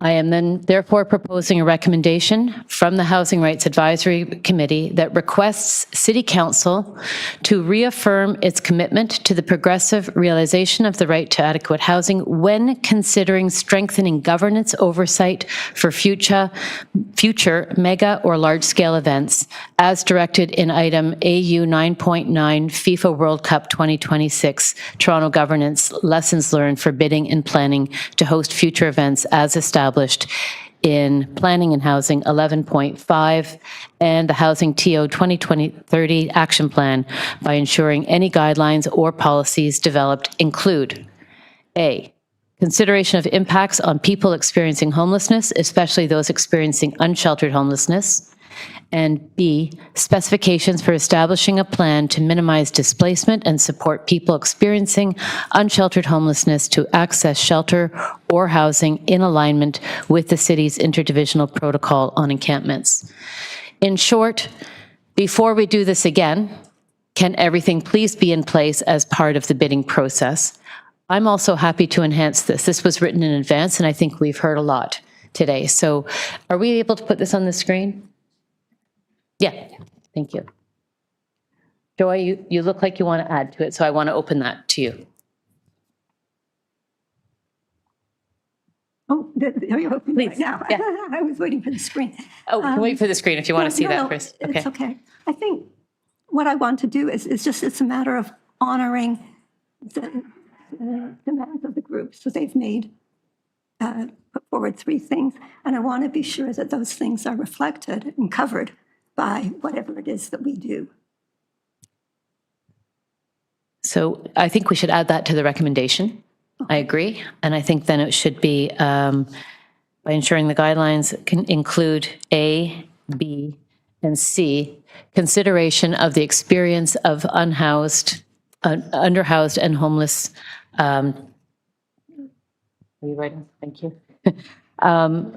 experiences in FIFA 2026 and the recommendations that TUHU has brought forward as a guideline for how the city thinks about what actions should look like. Does that feel right? Do people want to wordsmith, add to it, expand? I think it is, I agree with you, Joy, 100%. I would like to honor the work that has been done in bringing forward these. Who has that? Lindsay, please go ahead. Can't hear you. Oh, you need to unmute. I pressed it, but it didn't work. Yeah, maybe just saying something about the audit after Yes. might be important. Yes, thank you. I had it on my note and I didn't say it out loud. And can we also add to that, in addition to undertake for FIFA 2026, an audit of the impact of the mega event on the human rights of residents in Toronto, especially those who are unhoused and unsheltered? I don't know if it needs to, if it matters, but maybe up to a year. Like I want to, I have a feeling it's going to be a ripple effect that's, going to occur over some time. So, which again is just going to cost our city more than if we had invested originally in even modular housing or housing of any kind. So just getting something a little bit more long-term than just the immediate impact, but over a 6-month period or a year period or something, maybe some specification. Let's put over 1 year. Thank you, Lindsay. So are we able to put that into the recommendation, or do we want to come back to it and move it? Okay, so we're gonna come back to it and do the motion after we have final wording on that. So thank you.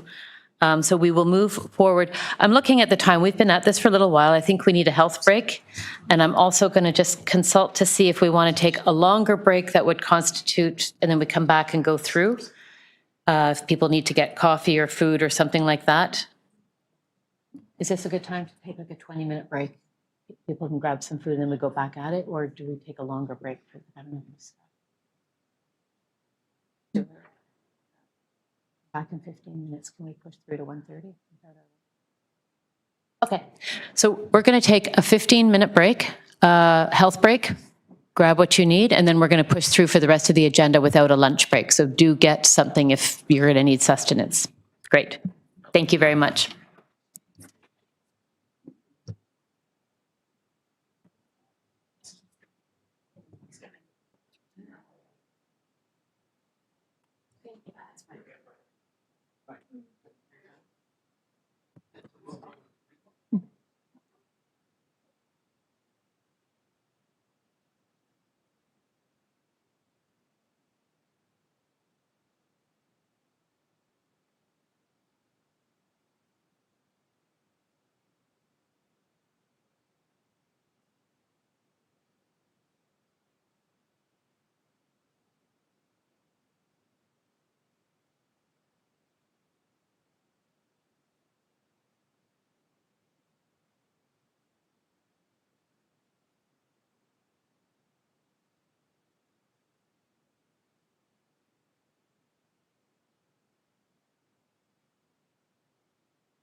Who do we need?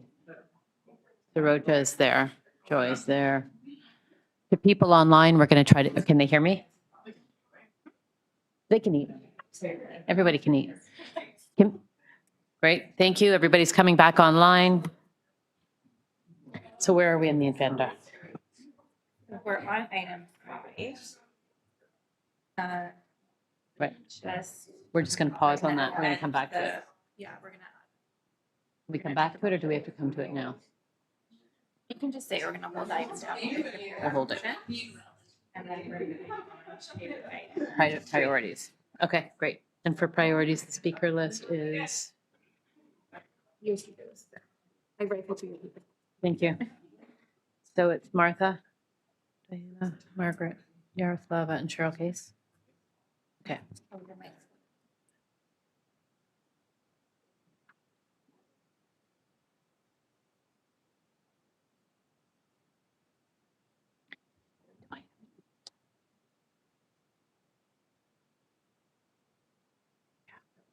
Okay, we're going to reconvene. I think we have everybody in the room. 1, 2, 3, 4. Lindsay's 5. Nicola's 6. Chase is 7. We need B and Anne Marie when they can join.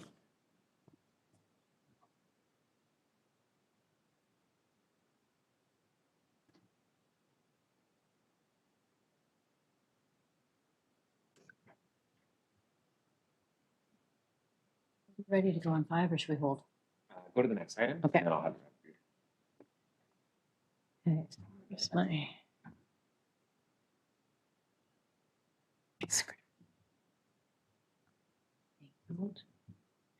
Okay, we're going to hold the motion because we're just, or the recommendation because we're just wordsmithing what got added. So thank you for your patience and we'll come back to it. To keep the agenda moving forward, the next item is actually 11.3, the Human Rights Advisory Committee, first term review and key priorities going forward. For this item, this came out of a discussion with some of the working group chairs to say it's an opportunity as ATRAC comes to the end of its term for those, so that we're all on the same page. The Housing Rights Advisory Committee runs the same term as council, which means that as council, this current council rises in the summer, the term of this advisory committee comes to an end. So this is our second last meeting. Our last meeting will be at the end of June. And should the next council appoint a Housing Rights Advisory Committee, there will be new applications and new members of that committee to come forward. Anyone on this committee may apply again, but it is not a given. There will be a call for applications to the committee. As part of that, we started partway through our term. We didn't begin at the beginning of the term. We started 2.5 years ago, or 3 years ago, maybe now. And so we had to move quickly in order to get started and to have as much effect as we could. And so in order to do that, we quickly assembled a priorities framework. We quickly moved into working groups, and we kind of abandoned perfection for the sake of getting started on the work. And I think that that's okay, and I think it was the right thing to do.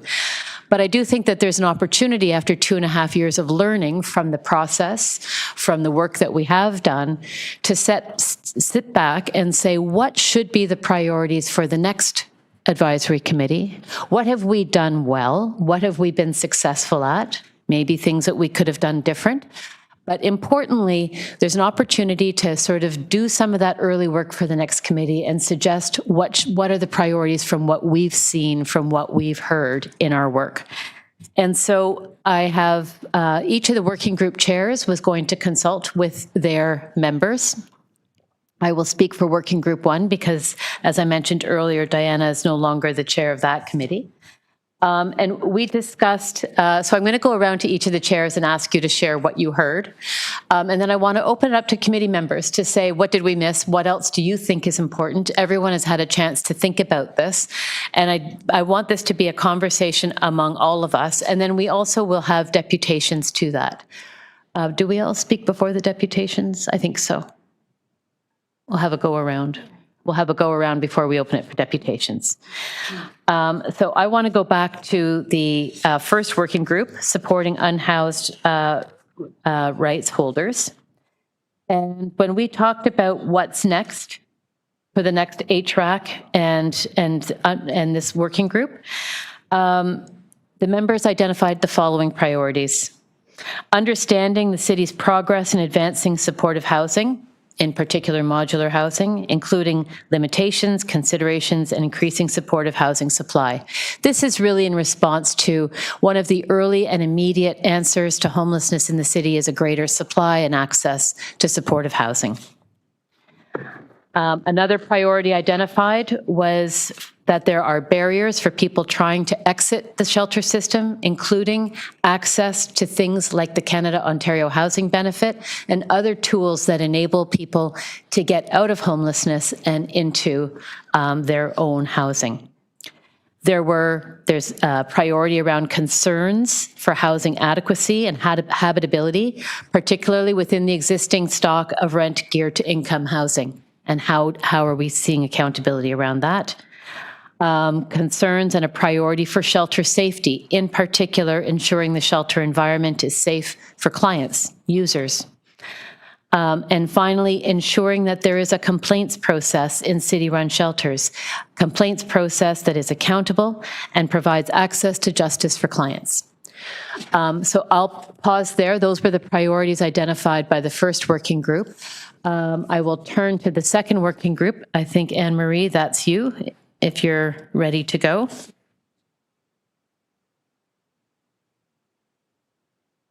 I think how we're going to do this, I'm going to give the members an opportunity to chime in and I'm sorry, there's the trucks passing outside, the opportunity to chime in and share what they have. Haven't received anything back personally from anyone, so I'll just let them chime in and give their feedback.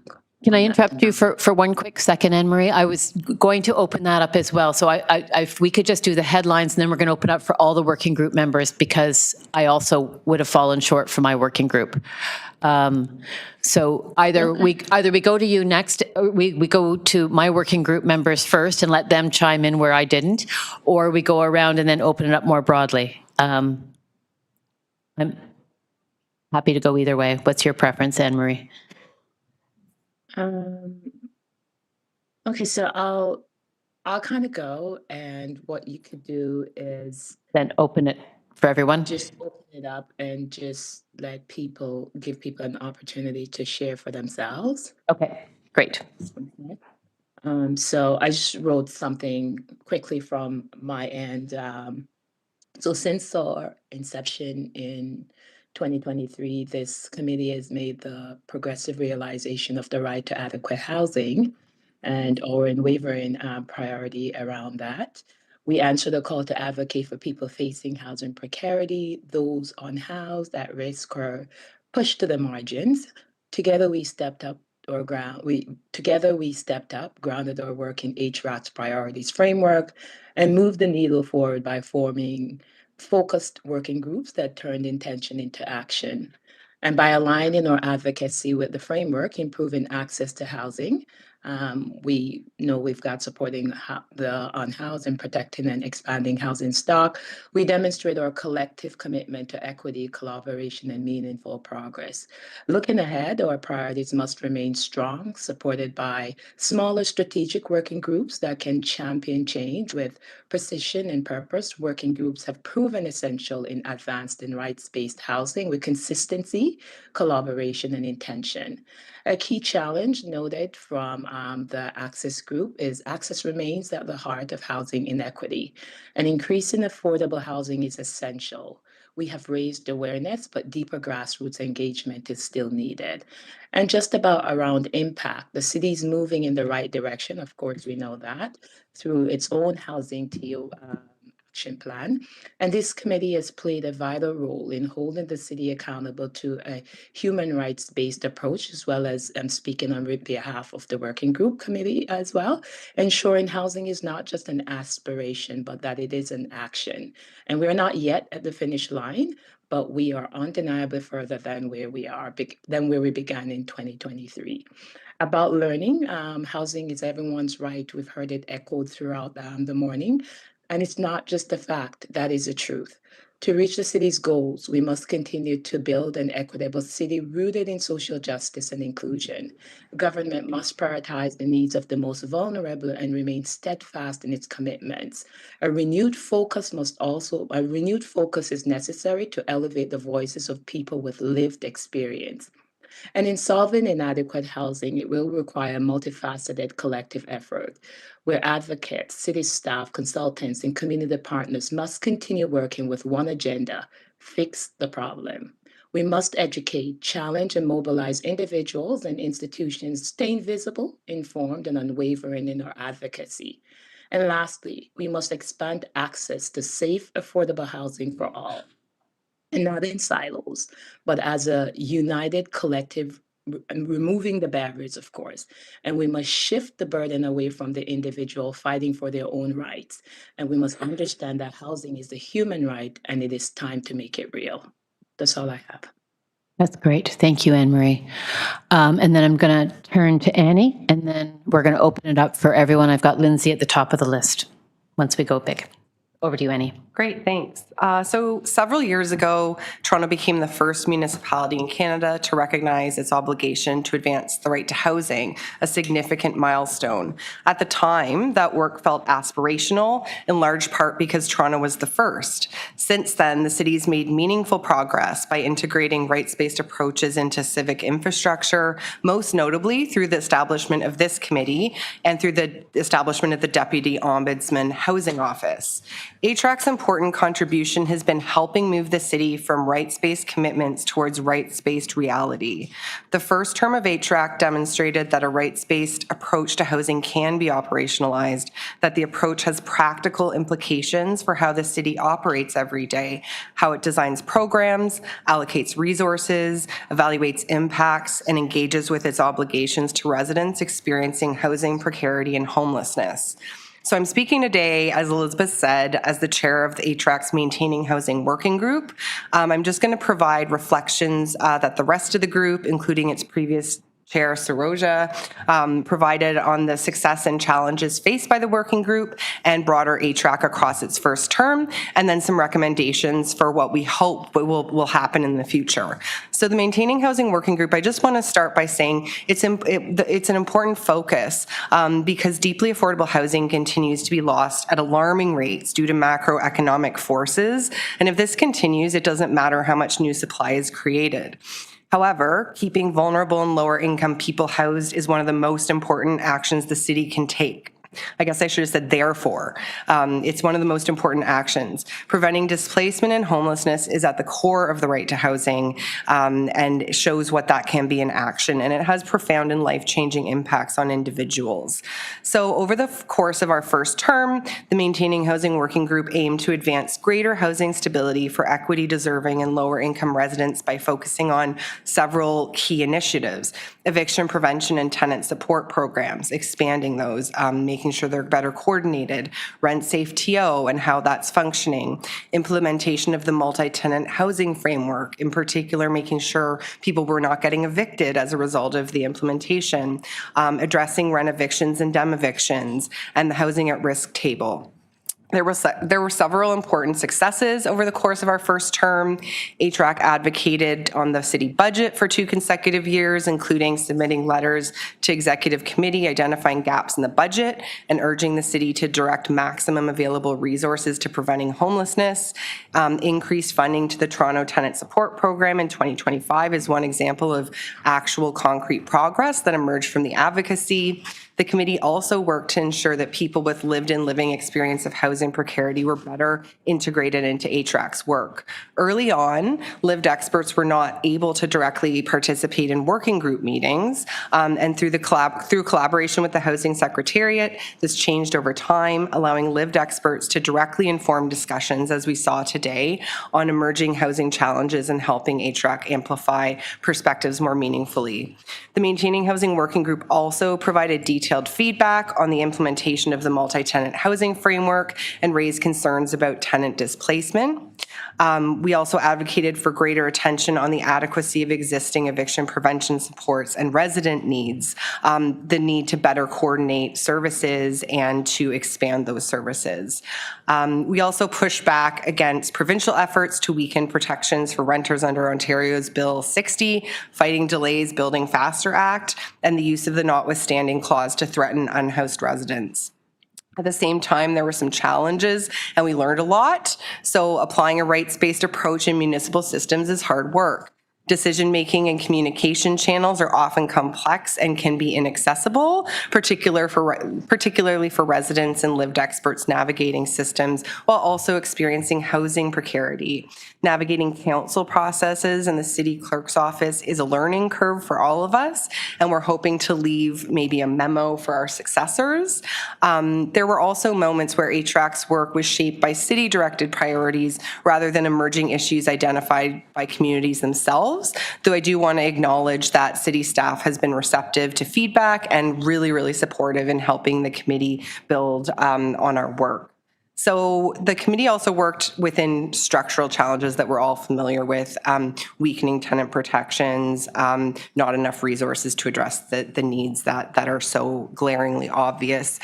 So then on that note, I'm just going to say as we look ahead, I'll wrap up. The next phase of HRAC's work will hopefully be less about establishing ourselves and more about deepening our institutional impact. So the committee together, but again, please fill in if I've missed anything, wanted to recommend the following to predecessors: ensuring earlier consultation with HRAC impacted communities and people with lived experience on emerging city initiatives. Sometimes they came to us, it felt a little bit late.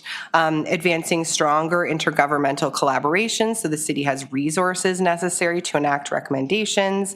Continuing to create and strengthen accountability mechanisms related to housing and homelessness decision-making.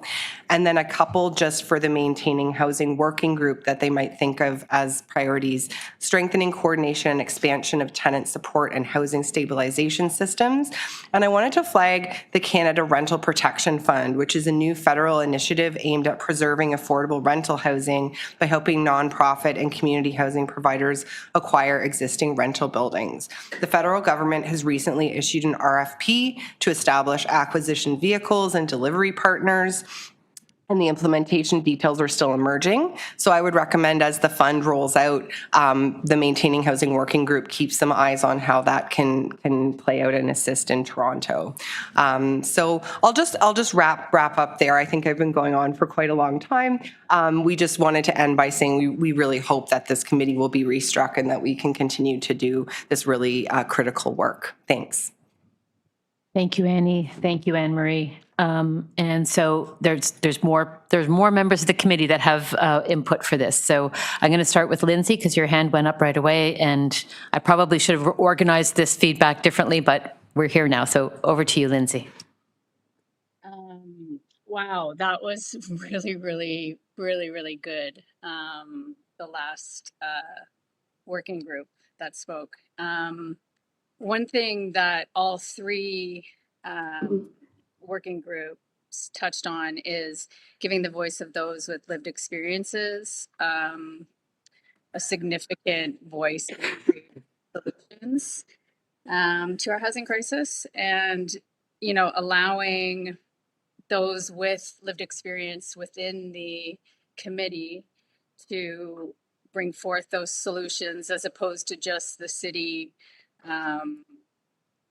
making sure that, as opposed to the city bringing forth their collective works to ensure that it's in alignment with human rights-based approach. As somebody with lived experience within the community, I definitely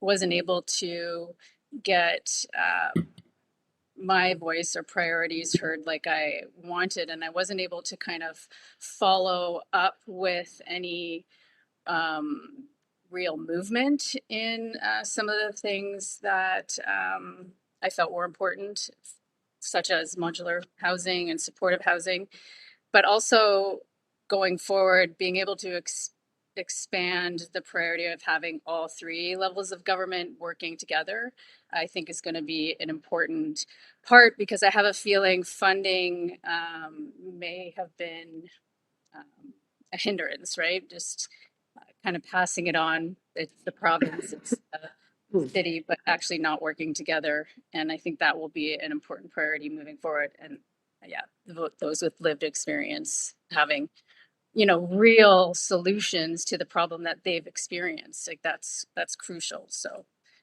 really though, Nicole, it's Nicole, the last person that spoke. Is that who that was? She's not in my working group, but you summed it up so perfectly. So thank you so much for that. Thank you, Lindsay. And I just want to echo your frustration and concern with the extent to which members of the committee, particularly people with lived experience, are able to co-create the agenda. And I think that will always be a tension in this process. And so I thank you for centering it, because I think it will be important as we go forward. Others that want to contribute, add to what's been said.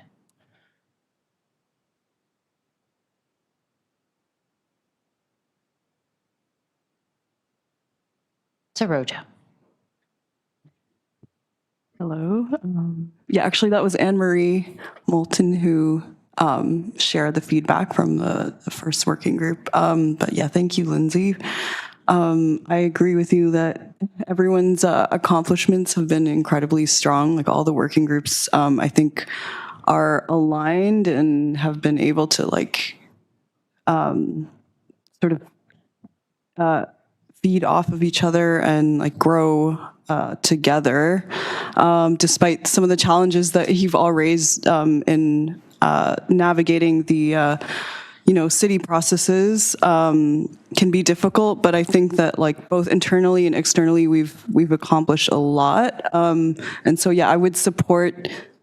I don't know if this is the appropriate time to say that I would support the continuation of the Housing Rights Advisory Committee. I think it's a really essential role that needs to be played in order for the city to have accountability to its housing action plan coming from lived experts, both within the committee and outside of, so to of course help amplify the voices of the unhoused and precariously housed communities of our city.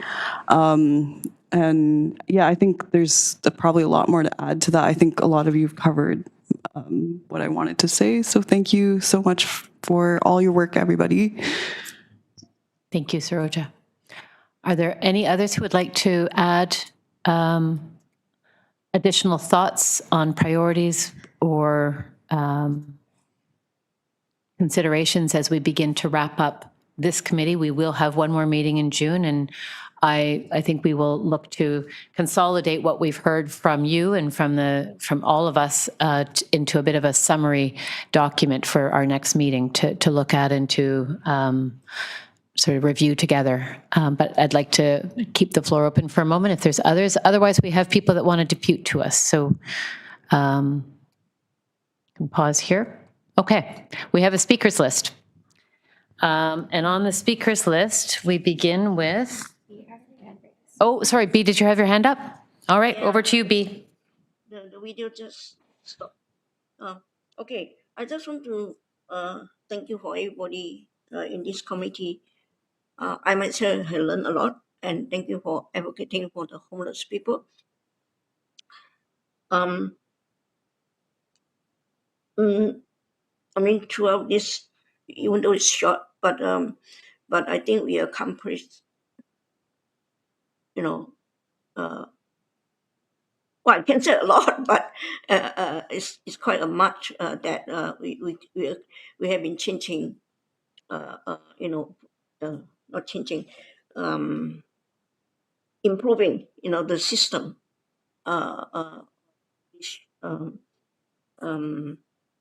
about the access to housing, for the homeless people. I just want to add more.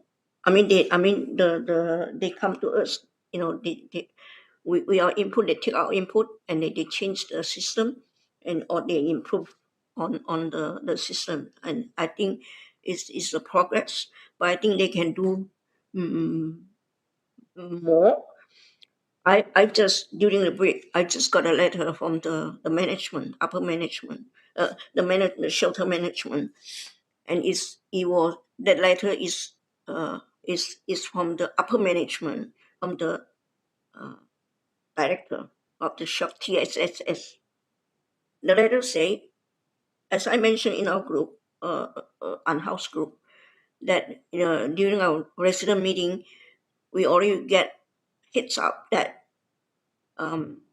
if we are here more than 1 year, if we are not complying with the housing plan or whatever, you'll be transferred. But the letter today, I just read through 2 pages.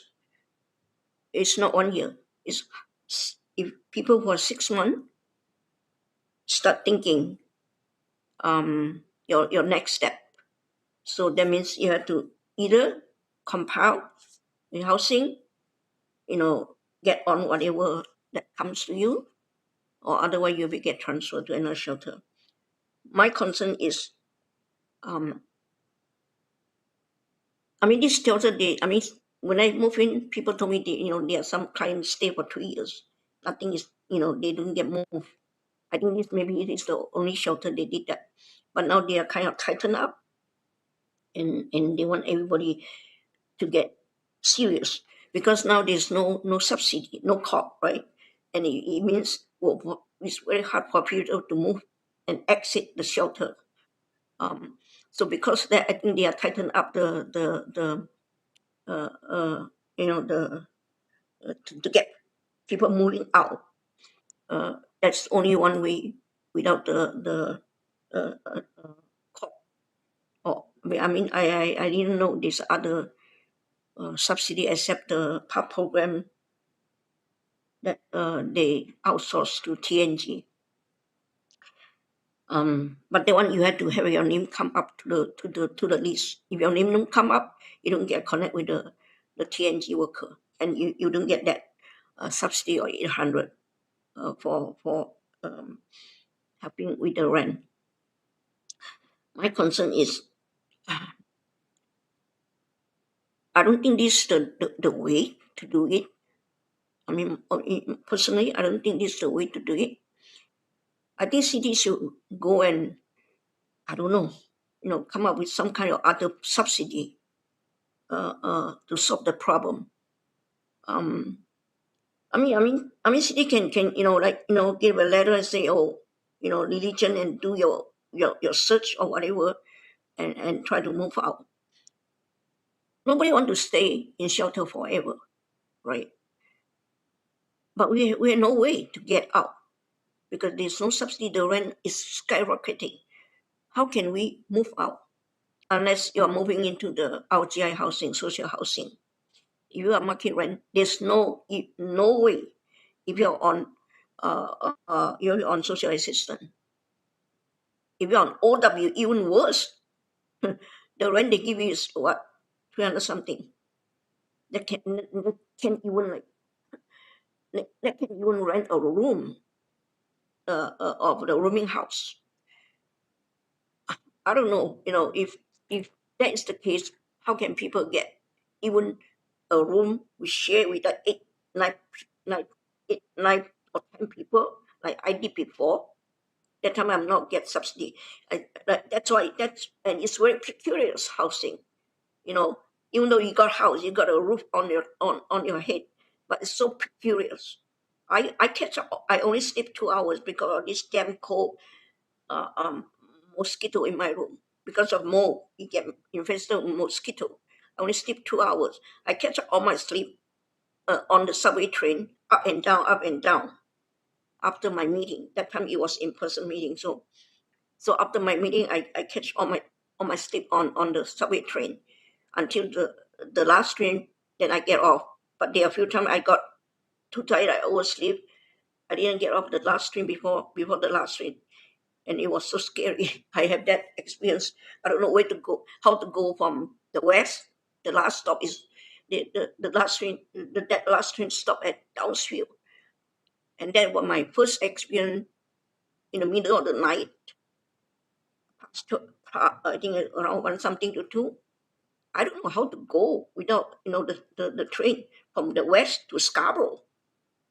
And I was like panic, really panic. But later on, I had a few times. But then because of the first time, I know how to go, so I'm more like not that panic. But the first time, that experience is scary. And then when I get to anyway, I got the transit supervisor told me how to go, and I was able to get to Scarborough. But waiting at the bus stop, they drop because the Kennedy station, they don't go to the inside station because already closed, right? They put you outside of the station, so I catch the bus at near the subway Kennedy station. It was scary, no car, and there's a man in the bus stop. I pray so hard that no harm come to me, that I'll be safe to reach the place that I live at that time. So I'm saying like that's even like moving from one shelter to another shelter is a lot of trauma. I still can get over the trauma that I moved from the Scarborough shelter to this shelter. Until now, I still cannot get over that. And so it's not really helping for client to get on moving from one shelter to another shelter. Because the trauma, it add on more and more trauma. And those trauma is very not easy to get over until you really settle down in a place and get healed. I'm thinking that cities should come up with some more subsidy program, not just the PAP program that outsources to TNT with the 800 subsidy to market rent, but it should have more subsidy program that help people to access to market rent housing. And also I think that's one thing. And then the other thing is they had this lottery system. Remember the staff came to our meeting and they did improve, make clear the whatever they put out is a specific lottery system. And then I think we all know they are the council approved the staff to have this 20% of that affordable rental home program, the 20% of the unit of the building. That's a good progress, good improvement. But I don't know when this RGI, that one is 20% RGI, not lottery system. I don't know when this RGI, this new program that not program, this new thing that on this affordable rental home program that council approved that 20% of RGI without a lottery system. It's a good help, but I don't know when this will come into effect. Like I wish this one will come like quickly instead of have to wait. I don't know. They announced it, but I haven't seen anything yet. I don't know whether they have it this year or next year or a few years later. I have no idea. So I hope this 20% of RGI in this affordable rental home program will be fast-tracked. And that's the second thing. Third thing, I wish that more unit will be allocated to this affordable rental home program. 20% is not much. I hope it will be more. And even the one even the one that is not RGI, the for medium income people, so far so far all the building that I received in my email is like 100 unit, like the whole building. Only 100 unit is too affordable. That I'm not talking about outside, just like the affordable. It's a bit the rent is a bit less from the market rent. So is those is lottery system. They want only 100, and then I haven't seen even 200. I think I saw one time it's 150. Yeah, most of the time it's 100 unit in that whole building. To me, it's not many, for that lottery system even, right? And so I hope you will be allocate more unit of this, either lottery system or RGI unit in this affordable rental home program. Great. Yeah, thank you. Thank you very much, Bea. As always, I appreciate your ability to bring forward the experience that you've had and makes it very real, again, from abstraction to reality. And I think strong suggestions for what the committee should focus on going forward, so thank you. I would ask other members of the committee who are joining virtually to please turn your cameras on. We don't have quorum unless your camera is on, so please do so. Thank you. We have speakers to this item, and so I would like now to call on Martha Singh Jennings from the 519. I also want to acknowledge that documents had been submitted and a very impressive report from the 519 on the experience of LGBTQ2S in the city and housing. So thank you very much for coming here today. You have 5 minutes. I'll wait until you get set up and plugged in. And you're set up and plugged in. Great. Over to you.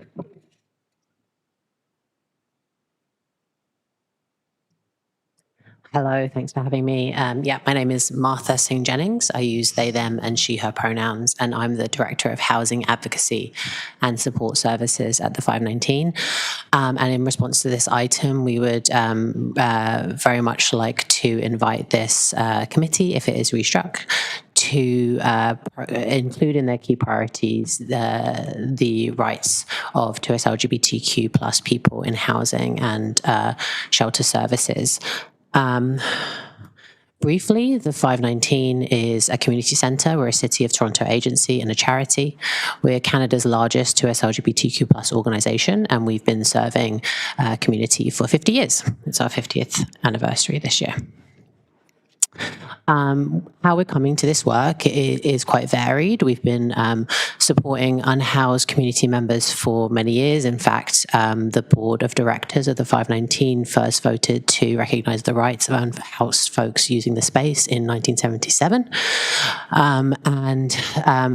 At this time, we offer a range of supports to folks who are and underhoused, including a range of drop-in programs throughout the week, basic needs supports, food and security supports, harm reduction, both in the form of people being able to access when they're coming into our space, but also we provide street outreach in our neighbourhood.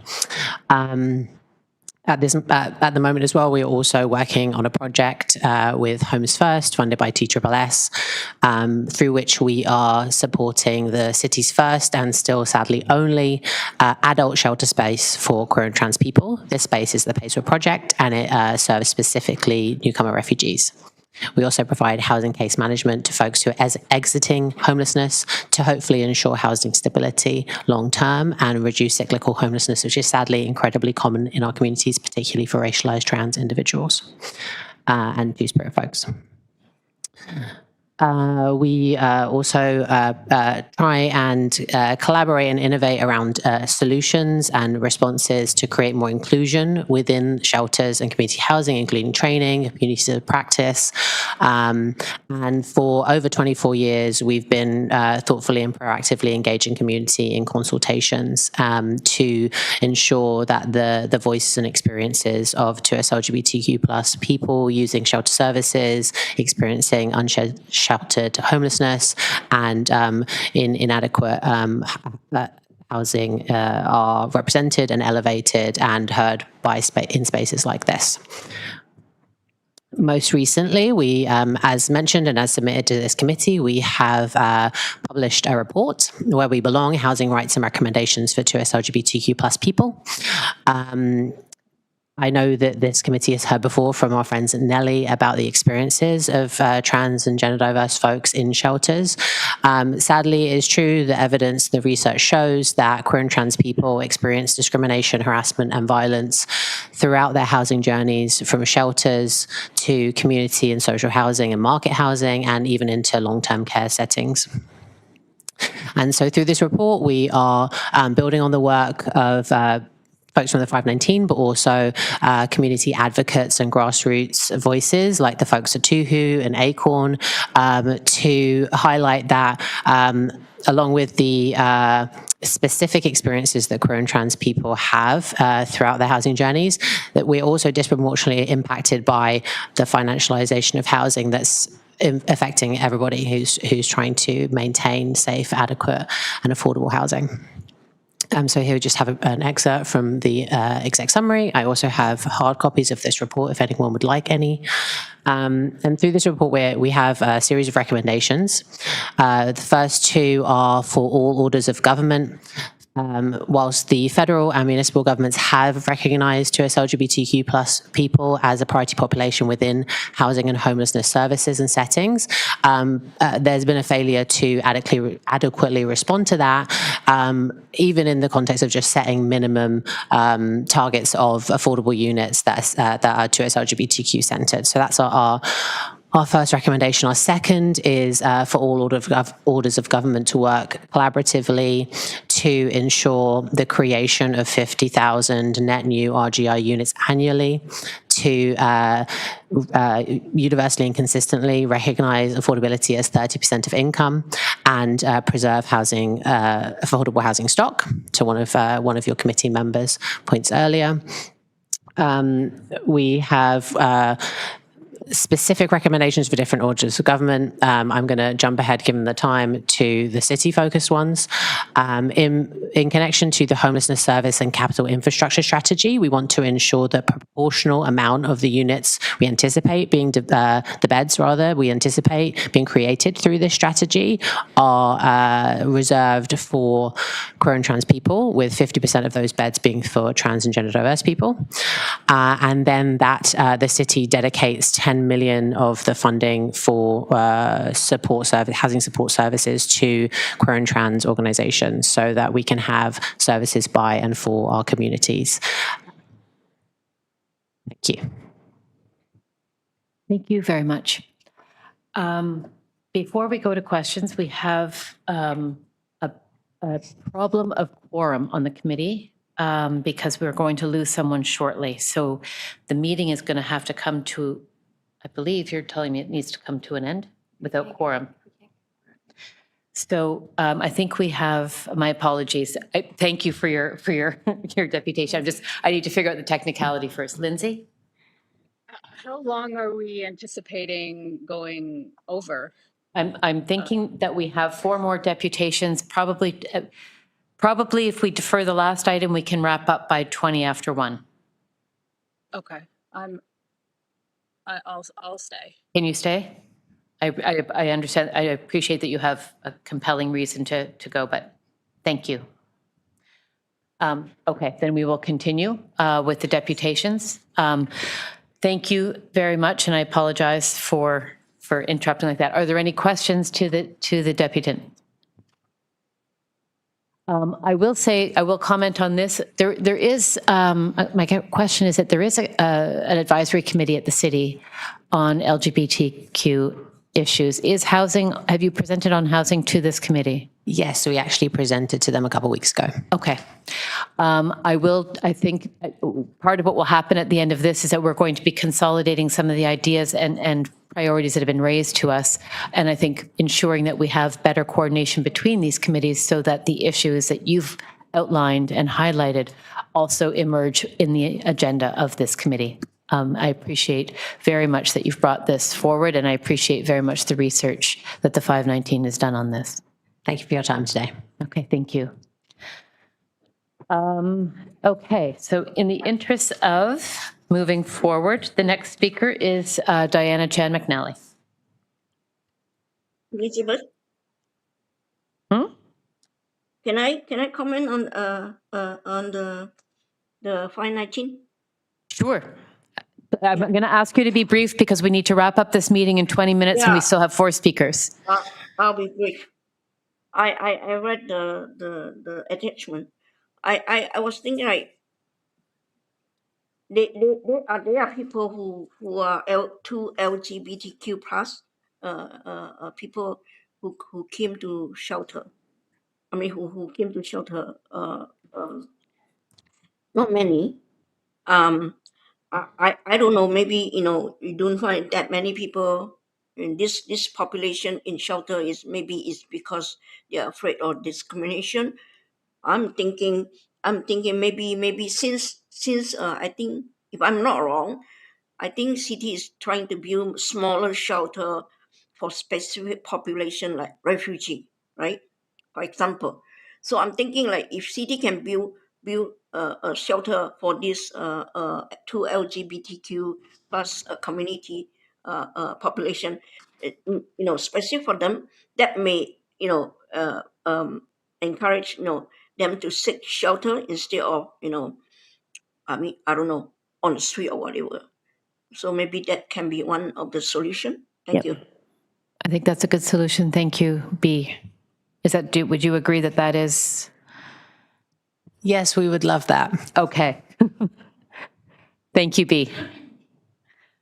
And without seeing any other questions, over to Diana. Please go ahead. I'll keep it relatively brief because other folks have already touched on things that I think should be driven forward with this committee. And as you know, I was on this committee and actually was the former chair of the Supporting Unhoused People or Rights Holders Working Group. So I sincerely hope that HRAC is struck in the next council term, and it would be vitally important for this committee to continue the work of engaging with people impacted by housing precarity and people who are homeless. So this has already been said, but I also want to reiterate this. So meaningful engagement, as we know, is a core tenet of human rights, but it also happens to be both poorly understood and therefore poorly executed by governments, unfortunately. What it isn't is consultation. What it is having the ability to make informed choices and enact control over policy and program decisions and implementation. So this is really key. And I would also suggest that this is how our committee should also function in the future. It is laudable that the city is finally creating a Service User Advisory Group, or SUAG, but what SUAG cannot be is a consultation mechanism, essentially a checkbox for the City of Toronto. Instead, it must be able to set its own agenda, which is something that's already come up. Similarly, HRAC itself cannot simply function as a consultation mechanism, and its members must be able to set the agenda for the committee in its future iterations. While in my time on HRAC, I felt that I did manage to set an agenda of what was important for us to work on in our working group, I also recognize that being able to execute this agenda required using oblique strategies, even loopholes, in order to push things through. And I'm being very blunt here, but I think it's important to name this, that the actual structure of the group was often inhibitive for us to actually enact our own agenda. Participation in human rights policy work is also a high barrier. I would highly recommend that human rights training be enacted for members of HRAC in future iterations. There is a varying degree of knowledge of human rights principles on the current committee, and in particular the right to housing, which spans from relatively cursory knowledge to very full expertise. I would personally consider myself somewhat mid-level on this. This disparity can make it difficult to function as an advisory body, and a baseline should be established to ensure that there is at least more consistency of knowledge among members, again, in future iterations, which I hope there will be, and I will certainly fight for if I can. While my time on the committee has been the shortest of any of the current members, I want to acknowledge that, I do think we've had successes. So through the work of the Supporting Unhoused Rights Holders Committee, or Working Group rather, we've been able to help guide the establishment of the Service User Advisory Group and champion an all-of-city approach to homelessness, including mapping pathways into housing. At the same time, there is work that does feel incomplete, including further refining the city's encampment protocol, ensuring that the city is continually improving its human rights outcomes for unsheltered residents. And on the item that we were discussing just previously today in regard to major events, and I know there's a future item that we may not actually get to today, I really want to stress that if we have guidelines put forward, if HRAC is going to continue that work, maybe perhaps even in the next meeting, there should be an accountability mechanism built into the motion or what's being considered right now, not just the audit, but also accountability for when there are human rights violations that are being enacted. And I would reiterate, and I believe that there will be commitment to the resources identified by TUHU, which is consistent with the human rights approach. So maybe that was a bit sly of me to embed that in there, but that's also what I mean about having to use oblique strategies at times. Thank you, Diana. Are there any questions to Diana? These are very helpful inputs, and they will be included in our wrap-up of what we will be taking forward. I think I agree with everything you've said. Thank you so much. Okay. Thank you. The next speaker, I believe, is online. It is Margaret Flynn. Hello, Margaret. Are you there? Hello, I am. Can you hear me? We can. You have 5 minutes. Please go ahead. Thank you. So good morning, everyone, and thank you very much. My name is Margaret Flynn. I'm speaking on behalf of the Canadian Centre for Housing Rights this afternoon. So today I'll briefly touch on 3 points. First, HRAC's role and some comments on that. Second, some key successes that we wanted to highlight. And third, some of our thoughts on the way forward. So first, HRAC's role. HRAC, of course, alongside the Deputy Ombudsman for Housing, was established as part of the city's commitment to develop a housing commissioner, which is outlined in the Toronto Housing Charter. And so we just wanted to highlight that this role is a critical element of a human rights-based approach to housing, as it provides an accountability mechanism to monitor the city's progress in advancing the right to housing. And it works to hold the city to this commitment. And importantly, of course, HRAC's membership includes people with lived experience of housing precarity and homelessness, whose perspectives are absolutely critical to achieving meaningful human rights-based outcomes. So ensuring the perspectives of people most impacted by housing rights issues, ensuring that those perspectives are involved and direction setting in housing-related planning, monitoring, and decision-making really is an essential element to a human rights-based approach. By drawing in the perspectives of people facing the greatest housing need, HRAC was able to work towards identifying and proposing solutions to some of the most significant systemic barriers impacting housing rights in Toronto. So through its working groups, HRAC engaged with city staff, advocates, and lived experts on some key initiatives that support groups facing the greatest housing needs. So including, for example, the Shelter Safety Action Plan, the Rental Renovation License Bylaw, and the Multi-Tenant Housing Framework. And so overall, HRAC has helped to advance the key human rights principles of accountability and participation and empowerment, which of course are fundamental to ensure Toronto can meet its commitment to the progressive realization of the right to housing. So in terms of some successes that we wanted to highlight, one notable success we think of HRAC was its role in applying pressure on the federal government to provide adequate funding for refugee shelter services. And we think this advocacy helped reinforce that all levels of government have responsibilities in realizing housing rights. Another important area of involvement was supporting the city's interdivisional protocol on encampments. Of course, HRAC helped to monitor the implementation of that protocol, and we think it contributed important checks and balances to push for a human rights-based approach. And we think this work was particularly important in helping to keep up pressure that decisions relating to encampments should consider the dignity and safety and rights of individuals experiencing homelessness, while also promoting accountability and transparency in city processes. In terms of the way forward, CCHR does strongly support the continuation of HRAC past this first term to continue this important accountability role in helping Toronto to advance the right to housing. And in addition to what I spoke to earlier, HRAC has also helped demonstrate how I think Toronto can take a leadership role on human rights. and housing rights specifically amongst municipalities. And it provides an important example of how other municipalities can start to take steps towards advancing the right to housing by developing accountability bodies.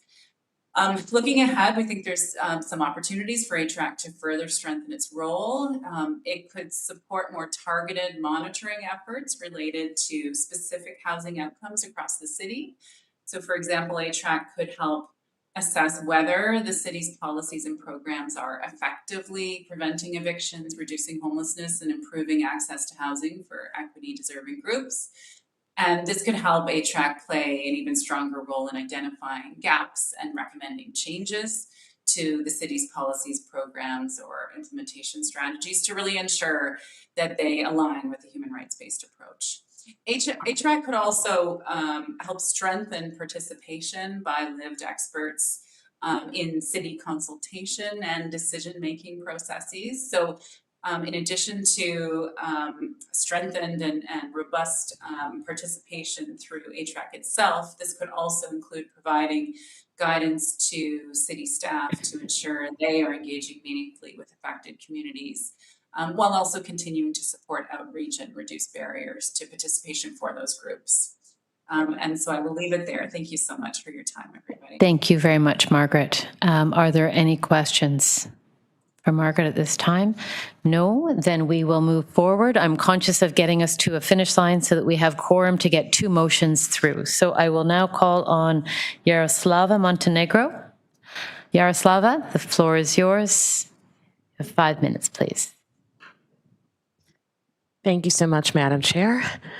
Hi, everyone. My name is Yaroslava Avila Montenegro. I'm the Executive Director of the Federation of Metro Tenants Associations. And so we are a nonprofit organization dedicated to supporting and educating tenants across the City of Toronto, advocating for tenant rights, and organizing with members with the community since 1974.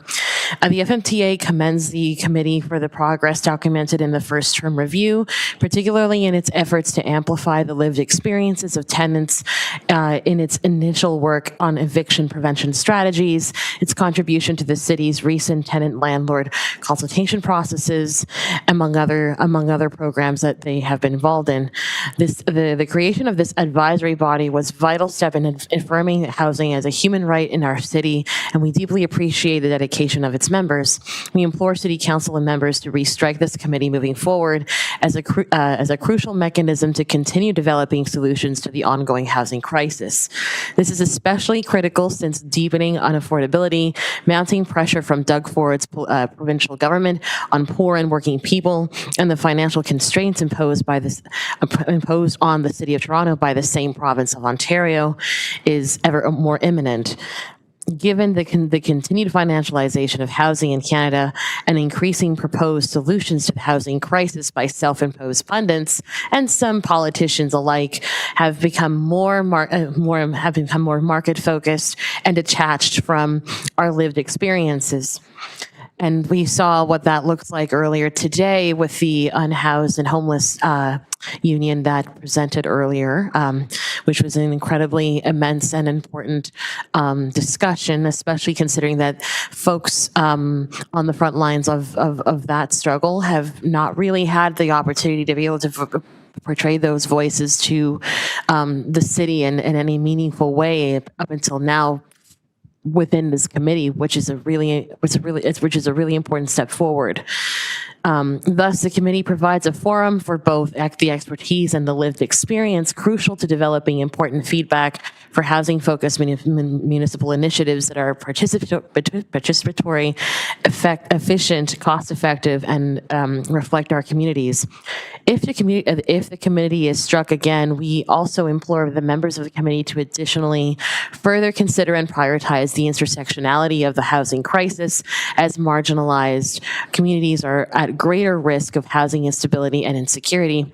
These intersections include, but are not limited to, Black, Indigenous, and people of color, Indigenous peoples in particular make up 3% of the population here in Toronto, and they still make up 9 to 12% of the unhoused population, which is a huge disparity.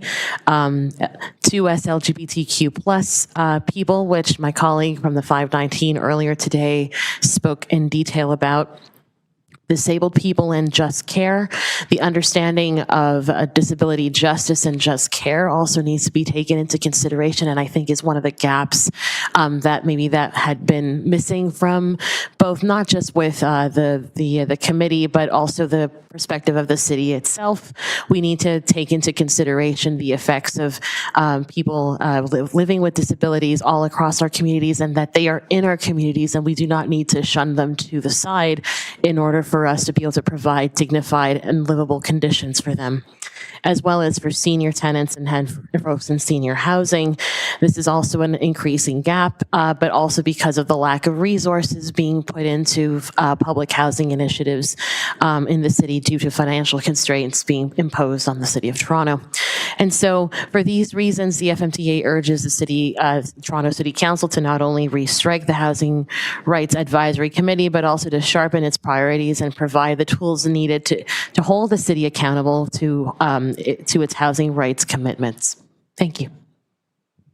Thank you, Yaroslava, and thank you to the work that you do through the FMTA on protecting tenants' rights across the city. Appreciate that input. Are there any questions from the committee at this time? Thank you very much. Thank you. And we have one final speaker, and then we're going to move through a couple of motions and close the meeting. So our final speaker, I believe, is online. Cheryl Case, are you there?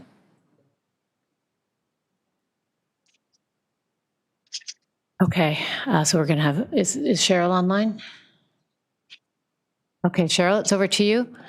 I'm going to ask you to try to be tight with your comments because we're going to lose quorum shortly. And if we lose quorum, we won't get the motions through. So Cheryl, over to you, please.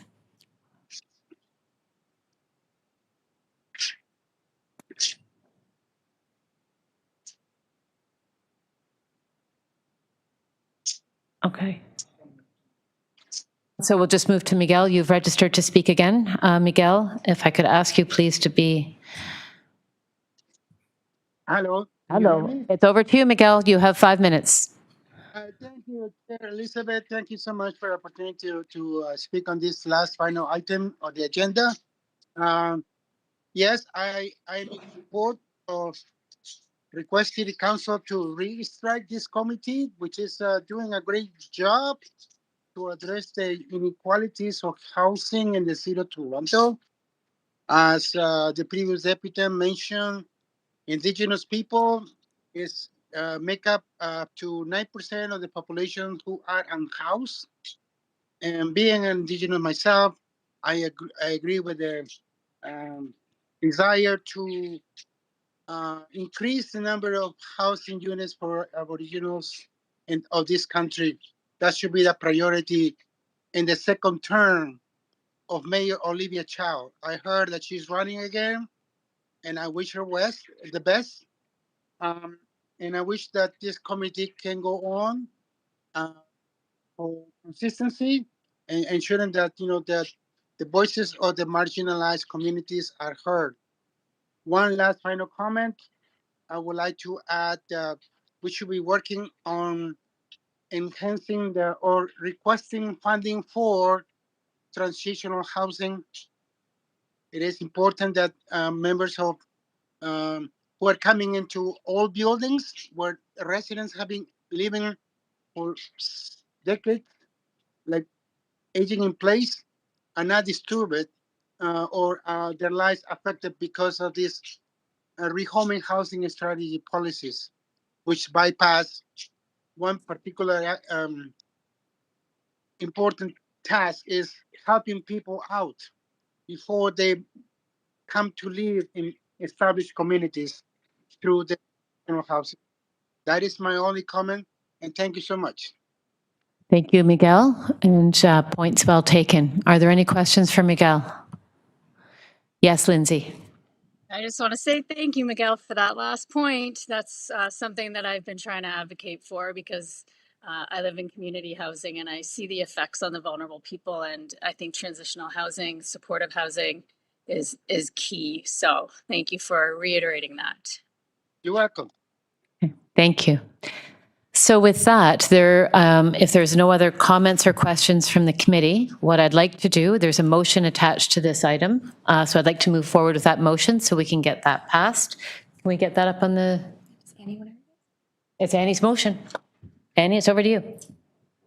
Great. So the motion is that the Housing Rights Advisory Committee requests the chair of the Housing Rights Advisory Committee to report back to the June 22nd, 2026 meeting with a summary of the discussion on item FHS 11.3 and identifying the actions and accomplishments of the Housing Rights Advisory Committee during its 2024-2026 term, as well as priorities for the second term of the Housing Rights Advisory Committee should the committee be reestablished in the next council term.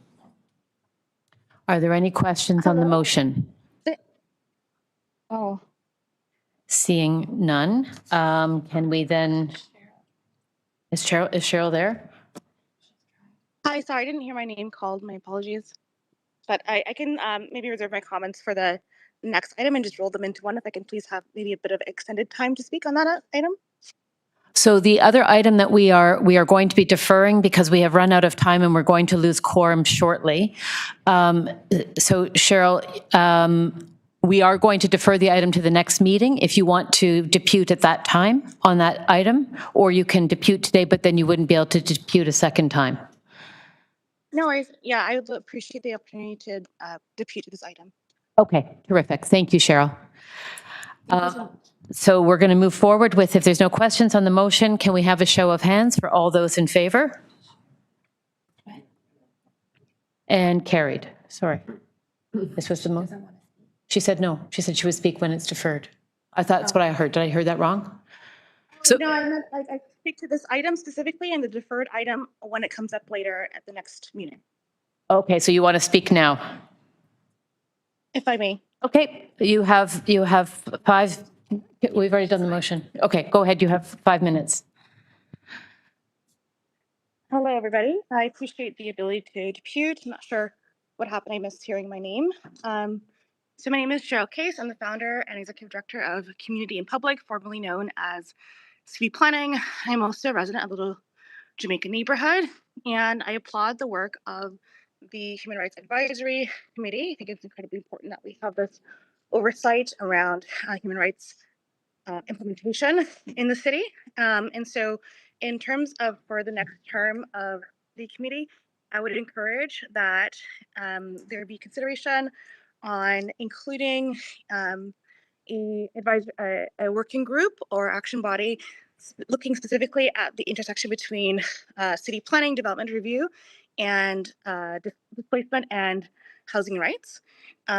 This is based off of my own experience in the Little Jamaica neighborhood, where community concerns regarding human rights implications of redrawing boundaries on neighborhood and also lacking follow-up on implementing council directions for the establishment of a stakeholder advisory committee has resulted in continued concerns that human rights needs and the city's obligations will not be met.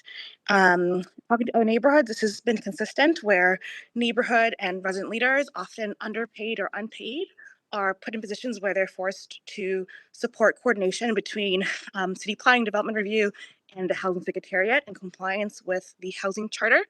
And so, in particular, in my neighborhood, the Ombudsman wrote a report around the 6 Black men who were left without housing, without heat, water, or electricity for 6 months. And this site is actually proposed by the city to be removed for consideration in, plotting policies to advance the right to remain. And so, would really appreciate that the Housing Rights Advisory Committee, number one, be continued in the next term of council, but also that it be explored how an advisory committee sub-working group on this topic of anti-displacement, housing rights, development review, city planning can be advanced. Thank you very much for your time today. Okay. Thank you, Cheryl, and thank you for your work on applying a human rights approach to development and the issues of displacement. Are there questions from the committee for Cheryl? Seeing none, what we're going to do, the clerks would like us to vote again on the motion. So if we can have the motion, we won't have it read again, but if we can simply, the motion has been tabled. This is the same thing we just voted on. And Annie has moved this. Can I please see a show of hands of all of those who support it? Thank you very much. Moved, so carried. We have two more motions and then we're going to wrap up. First, we need a motion to defer the item on the on the follow-up to the ombuds, which is item 4, because we are running out of time and we're going to lose quorum. So we will defer that to the June meeting. And those who signed up to depute can come back in June. So can I please have a motion? Well, the motion is up and it says that considerations of this item be deferred until June 22nd at the meeting of the Housing Rights Advisory Committee. All those in favor, may I see a show of hands? Thank you very much. And with that, we have the last and final motion that comes out of the earlier item regarding FIFA and the presentation from Tuhu. I'm going to, what has happened here is that we have amended the letter that I had submitted. And we amended it with the language, is it up? It is up. Thank you. So A, consideration of the impacts on people experiencing homelessness, that was there before. B, specifications for establishing a plan to minimize displacement and support people, that was there before. C, undertaking a FIFA 2026 audit of the impact of the mega event on the human rights of residents of Toronto, particularly those who are experiencing homelessness up to 1 year period post-event. And second item, which is new, to request that relevant city divisions, including Toronto Shelter and Support Services, Social Development, and Corporate Real Estate Management, to consider the recommendations brought forward by the Toronto Underhoused and Homeless Union in item HS 11.2, presentation from the Toronto Underhoused and Homeless Union to support residents experiencing homelessness during FIFA 2026. I will move that. Are there any questions to this? Seeing none, can I see a show of hands for those who are in favor of this motion? Excellent, carried. Item as amended. Vote for an item as amended. We have to do that now as well? Now we have to vote for the item as amended, item received as amended? Just item as amended is the language. Can I please see a show of hands? And we carry. Thank you very much. And now, I want to just say thank you to all of those who helped with bringing Tuhu to our meeting today. I think that that was truly one of the most powerful meetings we've had, most engaged, and I hope will inspire a track 2.0 in the future. Deep thank you to all the members of this committee. A lot of thought went into the preparation for today. A lot of it was funneled through the chairs of the committees, but I am deeply appreciative of all the voices that are engaging actively and shaping the agenda. As per the motion, I will do my best to bring back a report that reflects what you have all said, and we will discuss it further at the June meeting. Thank you, especially to Lindsay, for hanging in. I know you're supposed to be picking up someone, so we will now adjourn. And thanks always to the city staff, the city clerk, the tech crew, and the housing secretariat that make it all possible. Thank you. Thank you, Elizabeth.